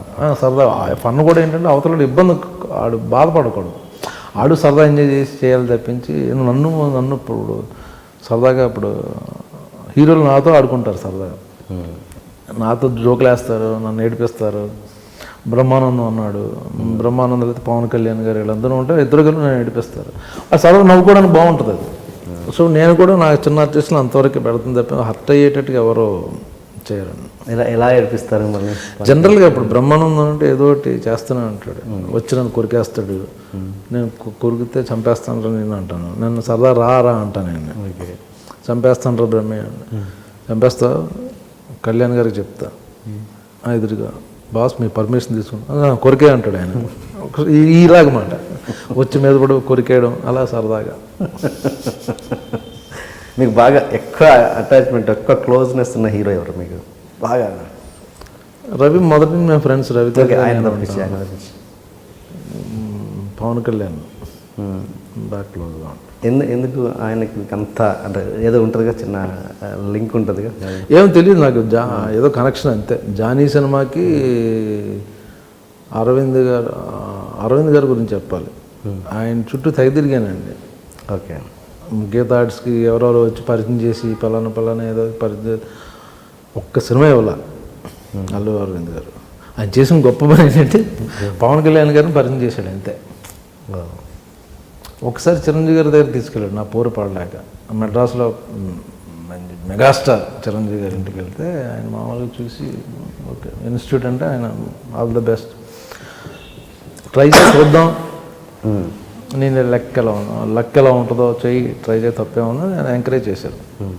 తర్వాత వాళ్ళ ఇంట్లో పెళ్ళి ఏదో జరుగుతుంటే గులాబీ సినిమా రిలీజ్ అప్పుడే ఆయన స్టేజ్ మీద వచ్చి కౌలించుకొని యూ మేడ్ ఇట్ అని కాంప్లిమెంట్ ఇచ్చారు. ఆ తర్వాత చిరంజీవి గారు ఉన్న గొప్పదనం ఏంటంటే నేను సింధూరం చేశా, రిలీజ్ అయిన వెంటనే మా గుణసాగర్ నాకు బాగా క్లోజ్ ఆయన చూడాలని ముందులో క్యారెక్టర్ అనుకున్నాడు. చిరంజీవి గారిని ఏదో చేసి నెగిటివ్ క్యారెక్టర్ షూటింగ్ డేట్లు ఇచ్చేసారు, అన్నీ అయిపోయినాయి. చిరంజీవి గారు సడన్గా ఆ క్యారెక్టర్ ఎవరు వేస్తున్నారు, కలకత్తాలో కదా ఎవరో అంటే బ్రహ్మాజియా ఇదేంటి హీరోగా చేసాడు ఇప్పుడే, ఆ క్యారెక్టర్ బ్రహ్మాజిని అనుకోవడం ఏంటి అసలు. మా దత్తు గారు ఎప్పుడు పెద్ద ఆర్టిస్ట్ని పెట్టేస్తాడు చిన్న క్యారెక్టర్లకు కూడా అనుకుని ఆయన వెంటనే కృష్ణవంశీకి ఫోన్ చేశారు. ఏమైనా నీకు తెలుసా ఒక ఏదో చిన్న క్యారెక్టర్కి బ్రహ్మాజన్ అంటే మీ ఫ్యాన్ అండి మీతో చేయాలనుకుని ఎక్సైట్ అవుతున్నా, అది వేరు పక్కన బట్ కెరియర్ కదా అని. నైట్ 12 o'clockకి గుణశేఖర్ నిద్రలు లేపాడు చిరంజీవి గారు. లేపి అసలు బ్రహ్మాజీని పెట్టుకున్నావు కదా, అసలు స్క్రీన్ ప్లే ఏంటి, ఎలా ప్రజెంట్ చేద్దాం చెప్పు ఒకసారి. కంప్లీట్గా నిన్నాడు. ఓకే ఇది బాగుంది, screen play wise character important ఉంది, స్క్రిప్ట్లో క్యారెక్టర్ పెద్ద గొప్పది కాదు బట్ ప్రజెంటేషన్లో ఎలాగ ఉంటుంది అనుకుని Gunasekhar next day Gunasekhar phone చేసి ఏమైంది సార్ అని. 12 నన్ను చిరంజీవి గారు నిద్ర లేపి బ్రహ్మాజీని ఎలా ప్రొజెక్ట్ చేస్తున్నావు నువ్వు, ఏంటి హీరోగా చేశాడు కదా గబుక్కును మనం మిస్యూజ్ చేయకూడదు అని చెప్తే నేను నీట్గా ఎక్స్ప్లెయిన్ చేశాను. ఆయన హ్యాపీ అన్నాడు. సో అంత కేర్ తీసుకునేవారు ఆయన. తర్వాత ఆయన అలాగా మీరు పవన్ కళ్యాణ్ గురించి అడుగుతున్నారు కదా, ఆయన పరిచయం చేయడం, జానీ సినిమాలో చిన్న క్యారెక్టర్ చేశాను. ఎందుకో ఆయన పెద్దగా మాట్లాడరు ఎవరితో. మేము ముగ్గురం కూర్చొని 2 రోజులు మేము ఇద్దరం కూర్చొని 3 రోజులు మాట్లాడుతూనే ఉన్నాం. తర్వాత చిరంజీవి గారు పిలిచి ఏదో ఏమి మా వాడిని ఏం చేశాను ఏమో నాగబాబు చెప్తున్నాడు, మీ ఇద్దరు కూర్చొని గంటలు మాట్లాడుకుంటున్నారు అంటే లేదు సార్ ఆయన మాట్లాడుతున్నాను నేను వింటున్నాను. సో అలా అక్కడి నుంచి ఎందుకో క్లోజ్ అయ్యమాట. మీరు చేసింది కూడా పెద్ద ఎక్కువ సినిమాలు కలిసి తర్వాత దాని తర్వాత నేను పెద్ద కలవలేదని అన్నవరం సినిమాకి ఆయనే పిలిచి పలానా క్యారెక్టర్ చేస్తున్నావు అని ఒక CD ఇచ్చా, తమిళ సినిమా అన్నారు. అక్కడి నుంచి మా సినిమాలు చేయకపోయినా ఎక్కువ పర్సనల్గా ఎక్కువ కలవడం జరుగుతూ ఉంటుంది. ఆయన పర్సనల్గా అన్ని డిస్కస్ చేసుకుంటారా అంటే మా పొలిటికల్గా కావచ్చు లేదా సినిమా పరంగా? పొలిటికల్ లేదు ఆయన సినిమా వేరు పొలిటికల్ వేరు. పొలిటికల్కి సంబంధించిన వాళ్ళతోనే పాలిటిక్స్ మాట్లాడతారు. సినిమా ఆర్టిస్టులతో పాలిటిక్స్ ఎప్పుడు మాట్లాడరు. ఓకే అతను మీ ఒపీనియన్ ఏమన్నా చెప్పగలరా పొలిటికల్ కెరీర్ మీద? ఆయన అది పర్సనల్ అది అదే చాలా మంచి మనిషి, చాలా అంటే ఏదో చెయ్యాలని ఇప్పుడు ఆయనకు అవసరం లేదు పాలిటిక్స్. అలా మంచి పీక్ పీరియడ్ ఆయన సినిమా కమిట్ అయితే చాలు వెయిటింగ్ మాట, అంత క్రేజ్ ఉంది ఇప్పుడు. అది కూడా వదిలేసి పాలిటిక్స్లోకి వస్తున్నారు అంటే జెన్యూన్ ఏదో చేయాలి సొసైటీకి అనేది స్ట్రాంగ్గా ఉంది ఆయనకి. అది ఇప్పుడు జనరల్ కెరీర్ అయిపోతున్న టైంలో రిటైర్మెంట్లో ఏం చేద్దాం పాలిటిక్స్లోకి వెళ్దాం ఒక అంబిషన్ కదా బాగుంటుంది కదా అనుకునే వేరు. బట్ ఇట్స్ పీక్ పీరియడ్ ఆయన ఇప్పుడు యాజ్ ఎ హీరోగా. బట్ ఆయన వెళ్తున్నారంటే it's great good thing actually. మీరు మీద ఫేస్బుక్లో దివాళీ సందర్భంగా బ్లడ్ పూసుకొని ఏదో వేసుకొని అది నేను షూటింగ్లో ఉన్నాను ఫిల్మ్ సిటీలో. ఆ రోజు బ్లాస్ట్ సీన్, సో ఆ గెటప్ బ్లడ్ అంతా ఆ రోజు నేను చచ్చిపోయే సీన్ మన సర్వానంద్ BVSN ప్రసాద్ గారు షూటింగ్లో. అది ఓకే ఉంటే సరదాగా ఓకే సేఫ్ దివాళీ అన్నది అదేదో లెక్చర్ కింద ఇవ్వకుండా అదో ఫన్నీగా అలా చూపించి హ్యాపీ దివాళీ అండ్ సేఫ్గా ఉండండి అనేది పెట్టాను. ఎంత తప్పించి కంగారు పడలేదు ఎవరు ఫోన్స్ రావడం చాలా నెక్స్ట్ డే చాలా ఫోన్లు వచ్చినాయి. ఏంటి వీళ్ళందరూ ఎందుకు చేస్తున్నారు అనుకుంటే ఏదో అయింది. కాదు సరదాగా. తర్వాత అందరూ వెబ్సైట్లో పెట్టారు సరదా ఫన్నీగా పెట్టాడు అది బ్రహ్మాజీ అని. ఓకే మీరంటే ఇంకా మీ పర్సనల్ లైఫ్లో కావచ్చు ప్రొఫెషనల్ లైఫ్లో కావచ్చు జరిగిన సాడ్ మూమెంట్ ఏదన్నా ఫస్ట్ టైం చెప్తున్నాను. ప్రొఫెషనల్గా ఏంటంటే ఒక ప్రొడ్యూసరు రియల్ ఎస్టేట్లో ఫ్లూక్గా అడ్డంగా సంపాదించేసి అతను ప్రొడ్యూసర్ అయిపోయి హీరోలతో సినిమాలు తీయడం మొదలెట్టాడు. అతనికి అందరూ డేట్లు ఇచ్చారు. బట్ ఏంటంటే అతను వచ్చి యాక్చువల్గా ఇండస్ట్రీని పొల్యూట్ చేసి వెళ్ళిపోయాడు. హీరోకి డైరెక్టర్కి అతను కన్వీనియంట్ కోసం ఇద్దరికి అబద్ధాలు చెప్పేసి ఆయన చెప్పారు ఈయన చెప్పారు బాబు చెప్పాడని డైరెక్టర్కి బాబు ఈ ఇలాంటి గేములు నేను చెప్పాను కదా, షార్ట్ కట్ అన్నది షార్ట్ టైమే ఉంటుందని. షార్ట్ కట్లు చేసే పనులన్నీ నిజాయితీగా సిన్సియర్గా డిగ్నిఫైడ్ ప్రొడ్యూసర్స్ ఉన్నారు, మేకర్స్ ఉన్నారు మన ఇండస్ట్రీలో. 20 ఏళ్ళ నుంచి ఒక సంస్థ అంటే పేర్లు ఉన్నాయి. మధ్యలో వచ్చి 2-3 ఏళ్ళు డిస్టర్బ్ చేయడం వల్ల చేశాడు. ఎందుకంటే ఒక హీరో డేట్లు సంపాదన కోసం అతని దగ్గర సింపతి పొందడం కోసం మధ్యలో నా పేరు వాడుకుని ఏదో ఒక ఇన్సిడెంట్లో సరదాగా జోకులు ఎవరెవరో వేసుకుంటే అది నేనే చెప్పేశానని ఇంకో హీరోకి ఆ హీరోతో చెప్పాడు. అలాగా నాకు ఆ ఇద్దరు హీరోలకి మధ్య రైవల్ సృష్టించాడు అతను. ఓకే, అతని బెనిఫిట్ కోసం ఒక 6 months నేను చాలా స్ట్రగుల్ అయ్యా. ఓకే, తర్వాత నిజం నిలకడగా తెలుస్తుంది అన్న ఎందుకు అంటున్నానంటే నేను జెన్యూన్గా ఉన్నాను, నాకు సంబంధం లేదు.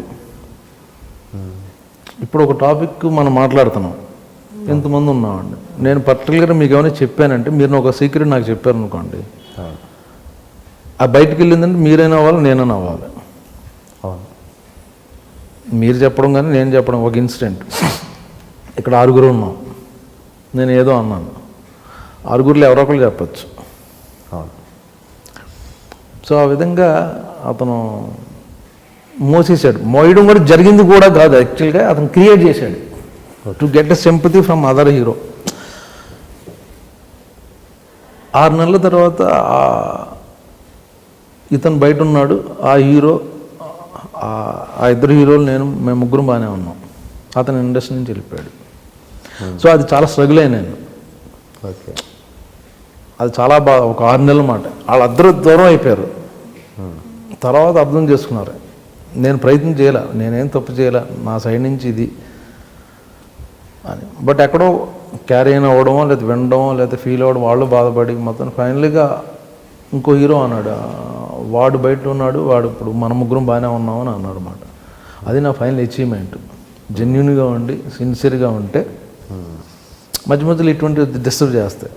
సో నేను ఎవరి జోలికి వెళ్ళను. ఇప్పుడు నా జోలికి వచ్చి నన్ను ఏదో చేసి ఇప్పుడు అతను లేడు ఇండస్ట్రీలో. సో అది నాకు చాలా హర్ట్.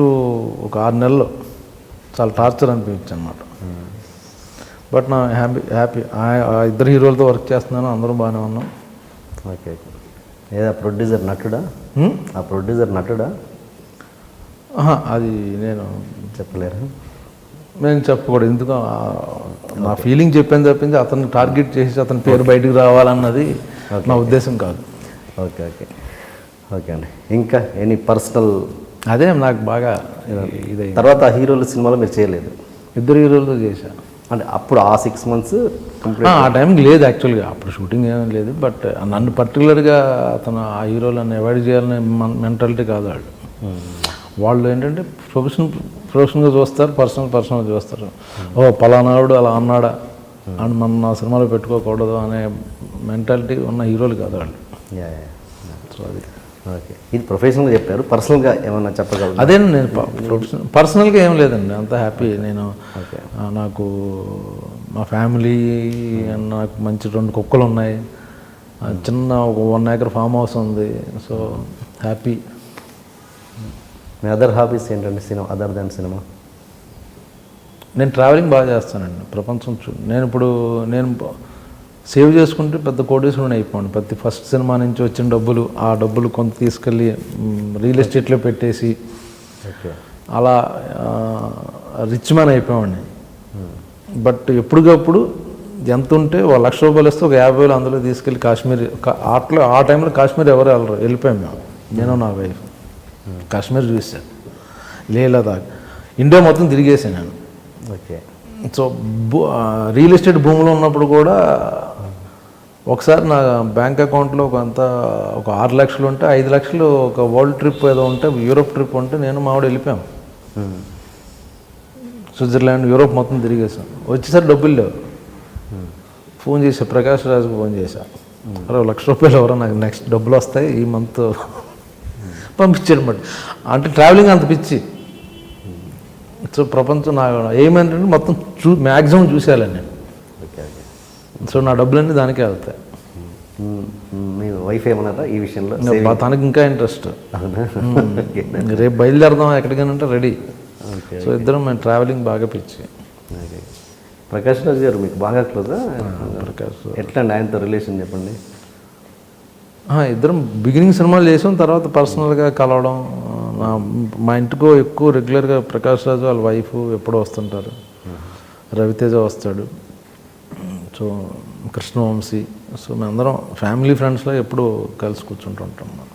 Okay okay. ఇప్పుడు మీరు చేస్తున్న అండర్ ప్రొడక్షన్లో ఉన్న సినిమాలలో మీకు బాగా నచ్చిన సినిమా ఏంటి?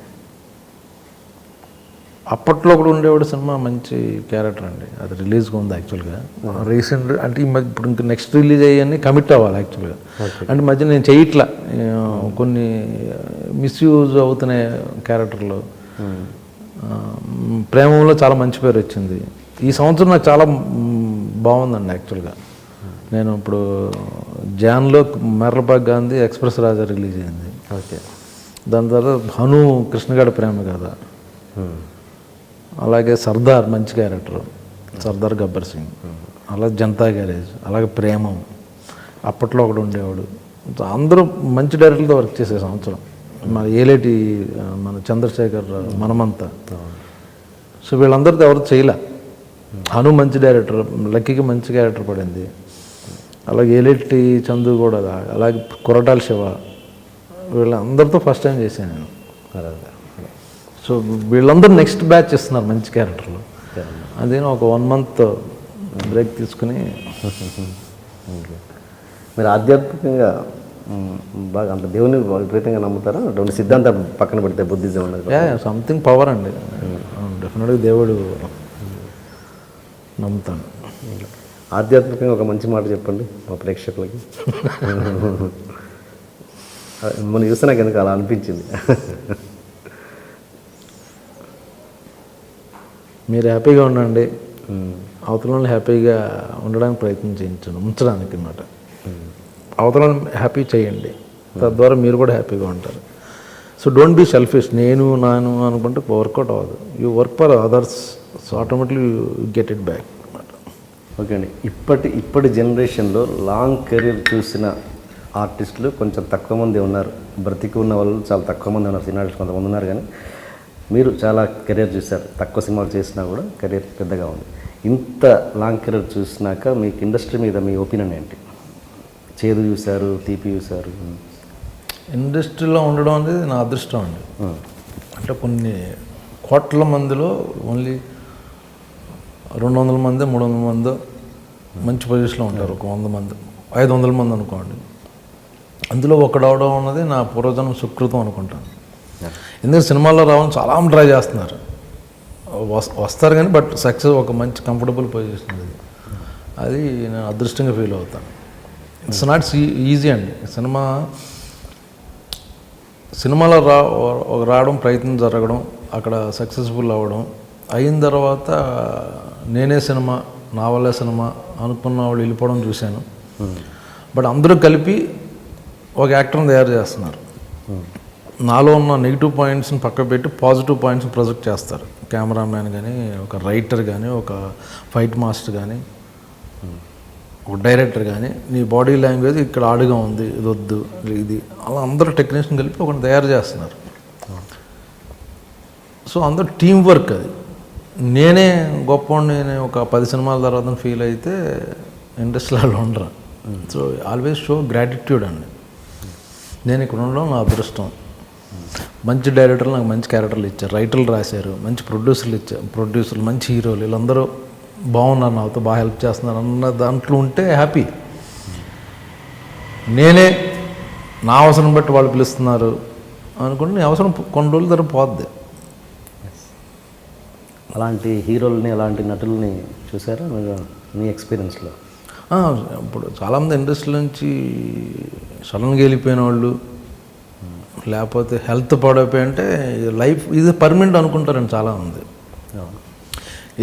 పర్మనెంట్ కాదండి ఇది. ప్రతి కొత్త వాళ్ళు వస్తుంటారు, పాత వాళ్ళు పోతుంటారు, కొన్నాళ్ళకి స్టాగ్నెంట్ అయిపోతారు, ఇంకో కొత్త వాళ్ళు వస్తుంటారు. సో పర్మనెంట్ అనుకుని నీకు వచ్చిన డబ్బులన్నీ నువ్వు సేవ్ చేసుకోకుండా నువ్వు తాగేసి వాళ్ళకి వీళ్ళకి పెంచేసి తర్వాత నీకు డబ్బులు రావు.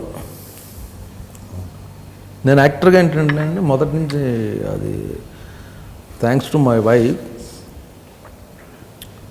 నేను పుప్పాలగూడ మణికొండ ఏరియాలో ఉంటా. వెంకటేష్ గారు డాలర్ హిల్స్ అని ఉంటుంది, దాని పక్కన ఉంటుంది. నేను అక్కడున్న సూపర్ మార్కెట్ అన్నింటికి వెళ్తుంటానండి. ఓకే. ఫ్రెష్ హెరిటేజ్లో నన్ను వాళ్ళు ఇంచుమించు వారానికి 3 సార్లు వస్తారు. నేనే వెళ్ళి దారిలో కూరగాయలు కొంటా. ఓకే. ఒక్కోసారి మా వాడు లిస్ట్ పంపుద్ది ఫోన్లో, వచ్చేటప్పుడు ఆపి నేను అన్నీ కొనుక్కొని దిలీప్ సూపర్ మార్కెట్, నాకు అందరు స్టాఫ్ అందరూ తెలుసు. నేను నోటీస్ చేసింది ఏంటంటే ఈ లైఫ్ ఉండదు రేపొద్దున. ఒక 10 ఏళ్ళ తర్వాత నాకు సినిమాలు ఉండవండి. సో నేను యాక్టర్ అని ఇంట్లో ఎలా కూర్చుంటాను? బిగుసిపోయి నా మీద జనాలు పడిపోతున్నారు, ఆటోగ్రాఫులు అనే యాటిట్యూడ్తోనే ఉంటారు వీళ్ళందరూ. నేను బ్యాంక్కి వెళ్తుంటాను, నా చెక్ నేనే వేసుకుంటా సాధ్యమైనంత వరకు. బ్యాంక్ మేనేజర్ మీరు ఎందుకు రావడం సార్, మీకు స్టాఫ్ ఉన్నారు కదా అంటే, లేదా నేను అటే వస్తున్నాను, సో నేను ఆ చెక్ నేను వేసుకుంటాను. నేను నా పర్సనల్ ఫీలింగ్ ఏంటంటే, ఫ్రాంక్గా చెప్తున్నాను, టీవీ యాక్టర్ కూడా రాడండి. టీవీలో యాక్ట్ చేసి, అంటే టీవీ అని తక్కువ అంటలేదు, టీవీలో యాక్ట్ చేసి చిన్న క్యారెక్టర్లు వేసే అతను కూడా వాళ్ళ ఇంట్లో పంపిస్తాడు, కానీ అతను సూపర్ మార్కెట్కి వెళ్ళడం. వాళ్ళందరూ ఫీలింగ్ ఏంటంటే మీద పడిపోతారు, రక్కేస్తారు, ఆటోగ్రాఫ్లు తీస్తారు, ఫోటోలు తీస్తారు, ఏం జరగదు. మళ్ళీ ఒక పవన్ కళ్యాణ్, మహేష్ బాబు, లేకపోతే ఎన్టీఆర్, ఈ బిగ్ స్టార్ ప్రభాస్ లాంటి వాళ్ళు వెళ్తే మీద పడిపోతారు తప్పించి, మామూలుగా క్యారెక్టర్ ఆర్టిస్టులకి చూసి సార్ బాగున్నారు సార్, బాగా యాక్ట్ చేశారు సార్, ఒక్క ఫోటో సార్ అంటారు తప్పించి మీద పడిపోయి రక్కరు, చొక్కాలు చించారు. సో నువ్వు వెళ్ళి నీ మార్కెట్ చేసుకుని నువ్వేం కావాలో కొనుక్కో. రేపొద్దున కూడా నీకు సినిమాలు లేకపోయినా నువ్వు ప్రశాంతంగా వెళ్ళి బతకచ్చు. ఈరోజు నేను బిజీ, చాలా 300 రోజులు వర్క్ చేస్తున్నాను, నేను సెలబ్రిటీని అని నువ్వు ఇంట్లో బిగుసిపోయి ఒక ఫేస్లో పెట్టుకుని యాక్టర్ని అన్న తర్వాత నీ సినిమాలు లేకపోతే నువ్వు ఒంటరికి చచ్చిపోతావు ఇంట్లో ఉండి. కరెక్ట్. సో గో డూ, నీకు 6 వరకు నువ్వు యాక్టర్, ఆ తర్వాత నీ పనులు హ్యాపీగా చూసుకో. శిల్పారామం వెళ్తానండి నేను. ఇప్పుడు శిల్పారామంలో ఎన్ని జరుగుతుంటాయో అక్కడికి వెళ్తుంటాను. షోలు జరుగుతుంటాయి, నాటకాలు, అక్కడికి వెళ్తుంటా. ఇనార్బిట్కి వెళ్ళి ఫిష్ కొనుక్కుంటుంటాను. సినిమా చూసేసి వచ్చేటప్పుడు అక్కడికి వెళ్ళి ఫిష్ కొనుక్కొని తీసుకొస్తాను. మణికొండలో కార్ ఆపి ఫిష్ కొంటా. సో కామన్ మ్యాన్గా బతికేస్తే గొడవ లేదు కదా. రేపొద్దున సినిమాలు లేకపోయినా కూడా బ్రహ్మాజీ మాకు ఎప్పటి నుంచి చూస్తున్నాం అంటారు. కరెక్ట్. అవును. సో మనకు ప్రశాంతంగా ఉంటుంది. నువ్వే ఊసిపోయి ఇంట్లో కూర్చొని నువ్వే యాక్టర్లో ఇంట్లో బిహేవ్ చేస్తే వేస్ట్ కదా అది. తర్వాత మనకే ప్రాబ్లం అయిపోద్ది. బయటికి నాకు విన్నాను అనమాట, ఎవరో చిన్న పేర్లు చెప్పను కానీ అసలు రోడ్డు మీద ఇక్కడి నుంచి నడుతారు, క్యాప్ ఇలా పెట్టేసుకుని ఒక సినిమా హీరో అంట, కనబడిపోతుందని క్యాప్ ఇలా పెట్టేసుకుని ఇలా వెళ్ళిపోయి అని ఎక్కేవాళ్ళు. ఎందుకంటున్నా అంతేగా, హ్యాపీగా ఉండి ప్రశాంత్. ఏదో 1-2 వస్తారు అంతే నీ దగ్గరికి, 3 నవ్వుతారు, షేక్ హ్యాండ్ ఇచ్చి ఫోటోలు దిగి వెళ్ళిపో. మీకు జనాలతో జరిగిన చాలా గుర్తుండిపోయిన ఇన్సిడెంట్ ఏదన్నా, జనాలతో పబ్లిక్ బయటకు వెళ్ళినప్పుడు? గుర్తుండిపోయేది ఏం లేదండి. ఇప్పుడు అంతకుముందంటే హ్యాపీగా ఎక్కడ పడతాడు బస్సులో, సిటీ బస్సులో తిరిగేసేవాడిని, రిక్షాలు, ఏది కోల్కతా వెళ్ళినా లేకపోతే అక్కడికి ఢిల్లీ వెళ్ళినా. ఇప్పుడు సోనీ మ్యాక్స్, సెట్ మ్యాక్స్ వలన అందరూ తెలిసిపోతుంది. నువ్వు సౌత్ యాక్టర్ కదా అంటాడు, ఇంకోడు నీ పేరు ట్రావెల్ మూర్తి కదా అంటాడు. ఏంటంటే జులై అన్నిసార్లు వచ్చింది, క్యారెక్టర్ పేరు చెప్తుంటారు. ఎక్కడో హాలిడేకి వెళ్ళి ఎక్కడో జర్మనీలో వెళ్ళినా అక్కడ ఎవడో గుర్తుపడుతున్నారు. ఇప్పుడు నార్త్ ఇండియా వెళ్తే సర్దార్ గబ్బర్ సింగ్ నేనని ఎవరో మన రావు రమేష్ హోటల్లో టిఫిన్ చేస్తున్నాం పొద్దున్న. మొత్తం స్టాఫ్ అందరూ గుర్తుపెడుతుంటే రావు రమేష్ షాక్. ఏం బ్రహ్మాజీ నువ్వు ఏ సినిమా చేసావు, హిందీ సినిమా నువ్వు చేసావు? లేదు రమేష్ ఏంటో తెలియదంటే వరుసపెట్టి సినిమా పాత ఎన్నో వచ్చేస్తున్నాయి కాబట్టి వాళ్ళకి బాగా నోటెడ్ అయిపోయినమాట. వాళ్ళు వచ్చి ఫోటోలు దిగేసి సో మొత్తం ప్రైవసీ అంతా దబ్బింది. ఓకే, ఇప్పుడు హీరోలు, మిగతా హీరోల గురించి మీ రిలేషన్ చెప్పండి. జూనియర్ ఎన్టీఆర్ కావచ్చు, మహేష్ బాబు అండ్ ప్రభాస్, ఎనీబడి మీకు నా సూపర్ స్టార్లు అయ్యారంటే, స్టార్లు అయ్యారంటే మంచి క్వాలిటీస్ ఉన్నవాళ్ళు అవుతారండి. ఫస్ట్ థింగ్ డెఫినెట్గా వాళ్ళు ప్రతి ఒక్కళ్ళు పెద్ద స్టార్ అయ్యారంటే జనాలు అక్కడ ఇష్టపడ్డారు అనమాట. ఒకళ్ళు డాన్స్ బాగా చేస్తారు, ఒకళ్ళు ఫైట్లు బాగా చేస్తారు, ఒకళ్ళు డైలాగ్ బాగుంటుంది. అది నాకు చాలామంది అడుగుతున్నారు. మొన్నే ఎవరో నిన్న హైత్ నగర్ సైడ్ వెళ్తే అక్కడ అడుగుతున్నారు, ఏంటి సార్ మీరు అందరు సినిమాల్లో ఉంటారు, జనరల్గా ఒక గ్రూపు, ఈ గ్రూపు ఆ గ్రూప్ అని ఉంటుంది కదా ఇండస్ట్రీలో, ఎక్కువ వాళ్ళ సినిమాలు చేసుకుంటుంటారు 12 years. మీరు ఏ హీరో చూసినా అందరితో ఉంటారో, అందరు సినిమాలు చేస్తారంటే అది వాళ్ళు మంచిదనం, నా అదృష్టం కూడా అని చెప్పా. ఇప్పుడు మహేష్ బాబు గారు, ఆయన సినిమాలు చేస్తుంటాను, జూనియర్ ఎన్టీఆర్, లేకపోతే మన చిరంజీవి గారు, నాగార్జున గారు, వెంకటేష్ గారు, అందరు సినిమాల్లో ఉంటాను, వాళ్ళ కొడుకుల సినిమాల్లో కూడా ఉంటున్నాను. బట్ అందరూ వెరీ నైస్ పీపుల్ అండి. యాక్చువల్గా జనాలు వాళ్ళ ఫ్యాన్ అసోసియేషన్ వాళ్ళు ఏళ్ళ కాళ్ళకి పడదని ఒత్తిదే అది. ప్రతి సినిమా చూస్తే మీకు తెలియదు, ఒక సినిమా రిలీజ్ అయితే ఇంకో పెద్ద సూపర్ స్టార్ ఫోన్ చేసి చెప్తాడు ఆ హీరోకి, అతను కొట్టేసావు, చాలా బాగా చేసావు, చాలా బాగుంది సినిమా, డైరెక్టర్లు మాట్లాడుకుంటుంటారు. అది ఫ్యాన్స్ తెలియదు, రైవల్లో అనుకుంటారు. ఇప్పుడు మహేష్ బాబు ఫోన్ జనతా గ్యారేజ్ చేసి చూసి ఆయన ఫోన్ చేశాడు. అలాగే ఎన్టీఆర్ శ్రీమంత్ చూసా అలా ఇలా ఫోన్లు చేసుకుంటారు, కాంప్లిమెంట్ ఇచ్చుకుంటారు హీరోలు. అది చాలామంది తెలియక. కానీ మరి వీళ్ళు పెట్టే ఆడియో ఫంక్షన్స్ కూడా అలాగే ఉంటాయి, అక్కడ తేడా వస్తుందిగా. వీళ్ళు పెట్టే ఆడియో ఫంక్షన్లో వీళ్ళు మాట్లాడే మాటలు బట్టి బయట జనాలు కూడా అలా అనుకోవాల్సి వస్తుంటుంది. బట్ వాళ్ళందరూ మంచి, అందరూ ఫ్రెండ్లీగా ఉంటారు, అందరూ పార్టీల్లో కలుసుకుంటుంటారు, అందరూ బాగుంటారండి. ఇప్పుడు మహేష్ బాబు ఆయన సరదాగా, ఆయన ఫన్, ఏదో జోకులు వేసుకుంటూ ఆయన, బట్ వెరీ సీరియస్ యాక్టర్ అన్నమాట. ప్రతి ఒక్కళ్ళు అలాగే అందరూ జెన్యూన్గా చాలా ఫ్రెండ్లీగా ఉంటారు అందరూ. మీకు తెలిసిన ఇద్దరు స్టార్ యాక్టర్స్ బెస్ట్ ఫ్రెండ్స్ ఎవరు, స్టార్ యాక్టర్స్లో?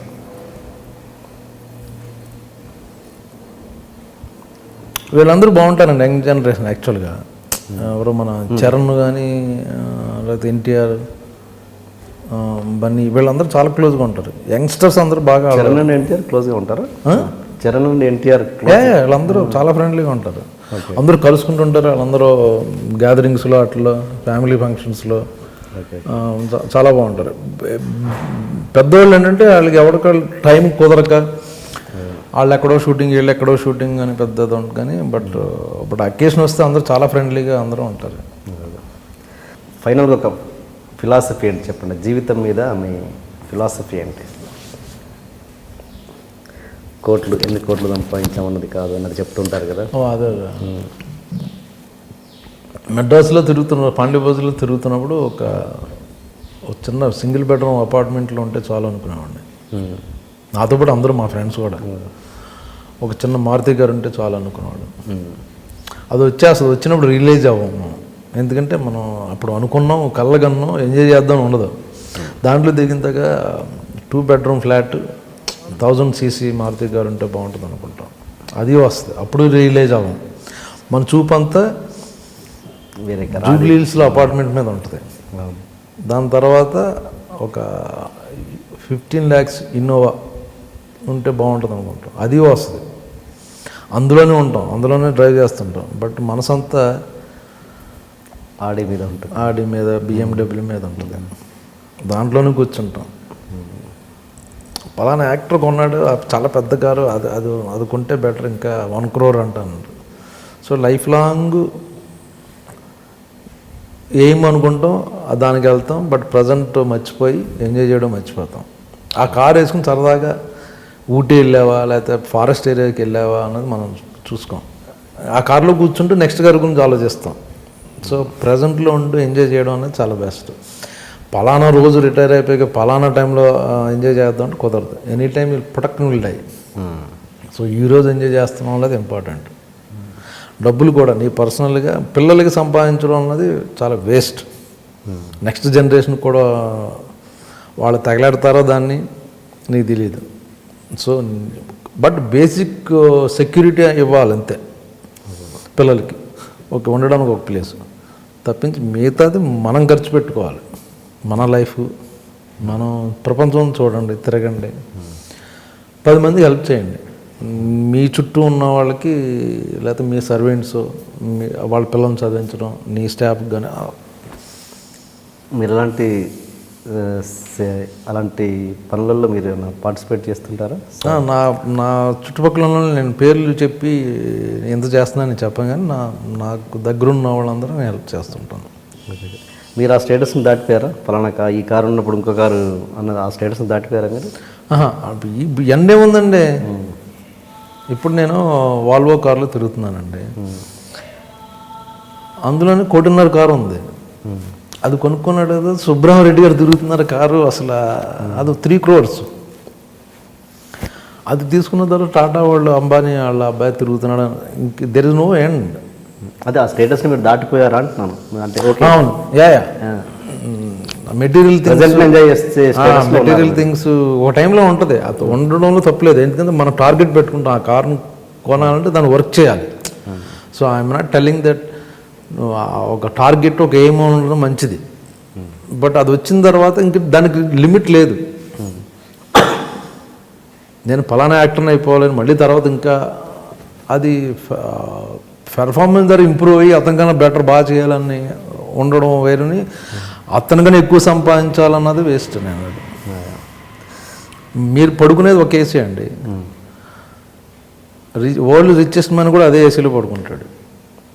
ఆ బెడ్ అంతే, ఆయనకి అదే బెడ్. కారు ఆయనకు ఉంటుంది, మీకు కారు అదే ఉంటుంది. మీ దగ్గర 2 కోట్లు ఉన్నా, 100 కోట్లు ఉన్నా, మీరు కోటేశ్వరుడే, అతను కోటేశ్వరుడు. మీరు ఈ లైఫ్ ఏ విధంగా లీడ్ చేస్తున్నారు, ఎంత ఎంజాయ్ చేస్తున్నారు అన్నది మోస్ట్ ఇంపార్టెంట్ థింగ్. ఎస్. ఎందుకంటే నేను కోటేశ్వరుని చూసి నిద్రపోవట్లేదు వాళ్ళు. చాలా ఉంది టెన్షన్ వాళ్ళకి, అదేమైపోద్ది, ఇదేమైపోద్ది.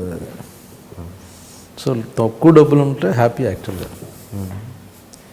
గుడ్. ఓకే.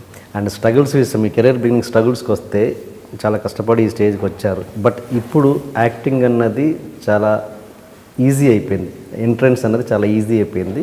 ఓకే, వాళ్ళు సక్సెస్ అవుతున్నారు, ఫెయిల్యూర్ పక్కన పెట్టేస్తే ఈజీ అయిపోయింది. ఎవరు పడితే వాళ్ళు రావడం, అంటే టాలెంట్ ఉన్నా లేకున్న తర్వాత ఈజీ అయితే అయిపోయింది. దీన్ని మీరు ఎలా చూస్తారు?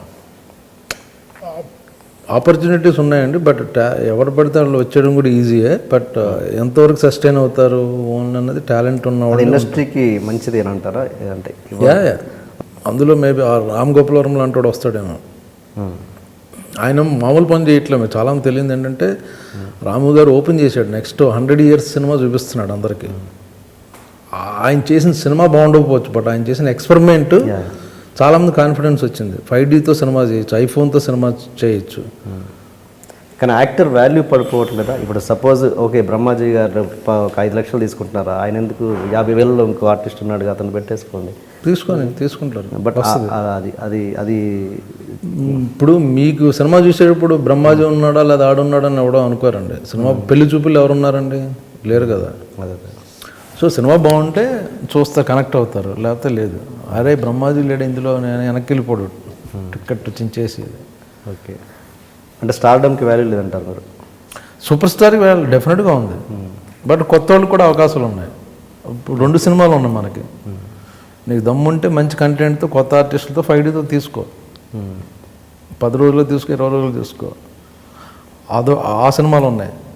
Okay, same time super star సినిమాలు, స్టార్డమ్ సినిమాలు అవి కూడా ఉన్నాయి. ఆ అదృష్టం ఇప్పుడు వచ్చింది మనకి. మల్టీప్లెక్స్ల సినిమాలు కొన్ని ఉన్నాయి. నువ్వు డిఫరెంట్ మూవీస్ కావాలంటే మీరు తీసుకోవచ్చు. దేర్ 100 crores మూవీస్ ఉన్నాయి, అవి ఉన్నాయి, ఇవి ఉన్నాయి. ఓకే ఓకే సార్, ఇంటర్వ్యూ అయిపోయింది. కానీ ఒక చిన్న క్వశ్చన్, మీకు నన్ను ఎక్కడైనా చూసినట్టు గుర్తుందా? మీకు ఎక్కడైనా చూసినట్టు అనిపిస్తుంది? అవును, అనిపిస్తుంది. చూసి ఎక్కడ ఏం తెలియదు, ఎక్కడో చూసాను అనుకుంటున్నాను. ఎక్కడో ట్రావెల్ అయ్యాం, వర్క్ చేసాను కూడా అనిపిస్తుంది. అవునా? అవును. అప్పట్లో ఒకటి ఉండేవాడు సినిమాలో, అప్పట్లో ఒకటి ఉండేవాళ్ళు, మీ కాంబినేషన్లో నేను యాక్ట్ చేశా కదా. నక్సలైట్ లీడర్, నక్సలైట్ బోర్డు మీద. అవును, అది నేను తెలిసిన ఫేస్ అనుకుంటున్నాను. ఎక్కడో చూశాను అనుకుంటున్నాను, కానీ నాకు కరెక్టే. అది చాలా మంచి సినిమా అండి. డెఫినెట్ మంచి సినిమా. సాగర్ పరిచయం బాదే. గిరి మీరు నిలబడి వింటారు కదా. అవునవును, చెప్పినట్టు గుర్తు నాకు. ఇక్కడ కనెక్ట్ చేసుకోలేదు, కానీ నిజమే. అప్పుడు సాగర్ చెప్పాడు కరెక్ట్. డెఫినెట్గా మంచి సినిమా వద్దని చాలా నేను డబ్బింగ్ కూడా చెప్పాను. చాలా నేను చేసిన వాటికి డిఫరెంట్ క్యారెక్టర్ ఇది టోటల్గా. Anyway sir, all the best. And షోకి వచ్చినందుకు చాలా థ్యాంక్స్. Thank you. మళ్ళీ మీరు మంచి అంటే చాలా ఇంకా లాంగ్ కెరీర్ ఉండాలి మీకు. మీరు అంటే మీ మంచితనానికి ముఖ్యంగా thank you sir. Thank you అండి. Thank you. తనకు ఇష్టమైన పనిని మూర్ఖుడు కూడా చేయగలడు, కానీ బుద్ధిమంతుడు మాత్రం తాను చేస్తున్న ప్రతి పనిని తనకు ఇష్టమైన పనిగా మార్చుకుంటాడు.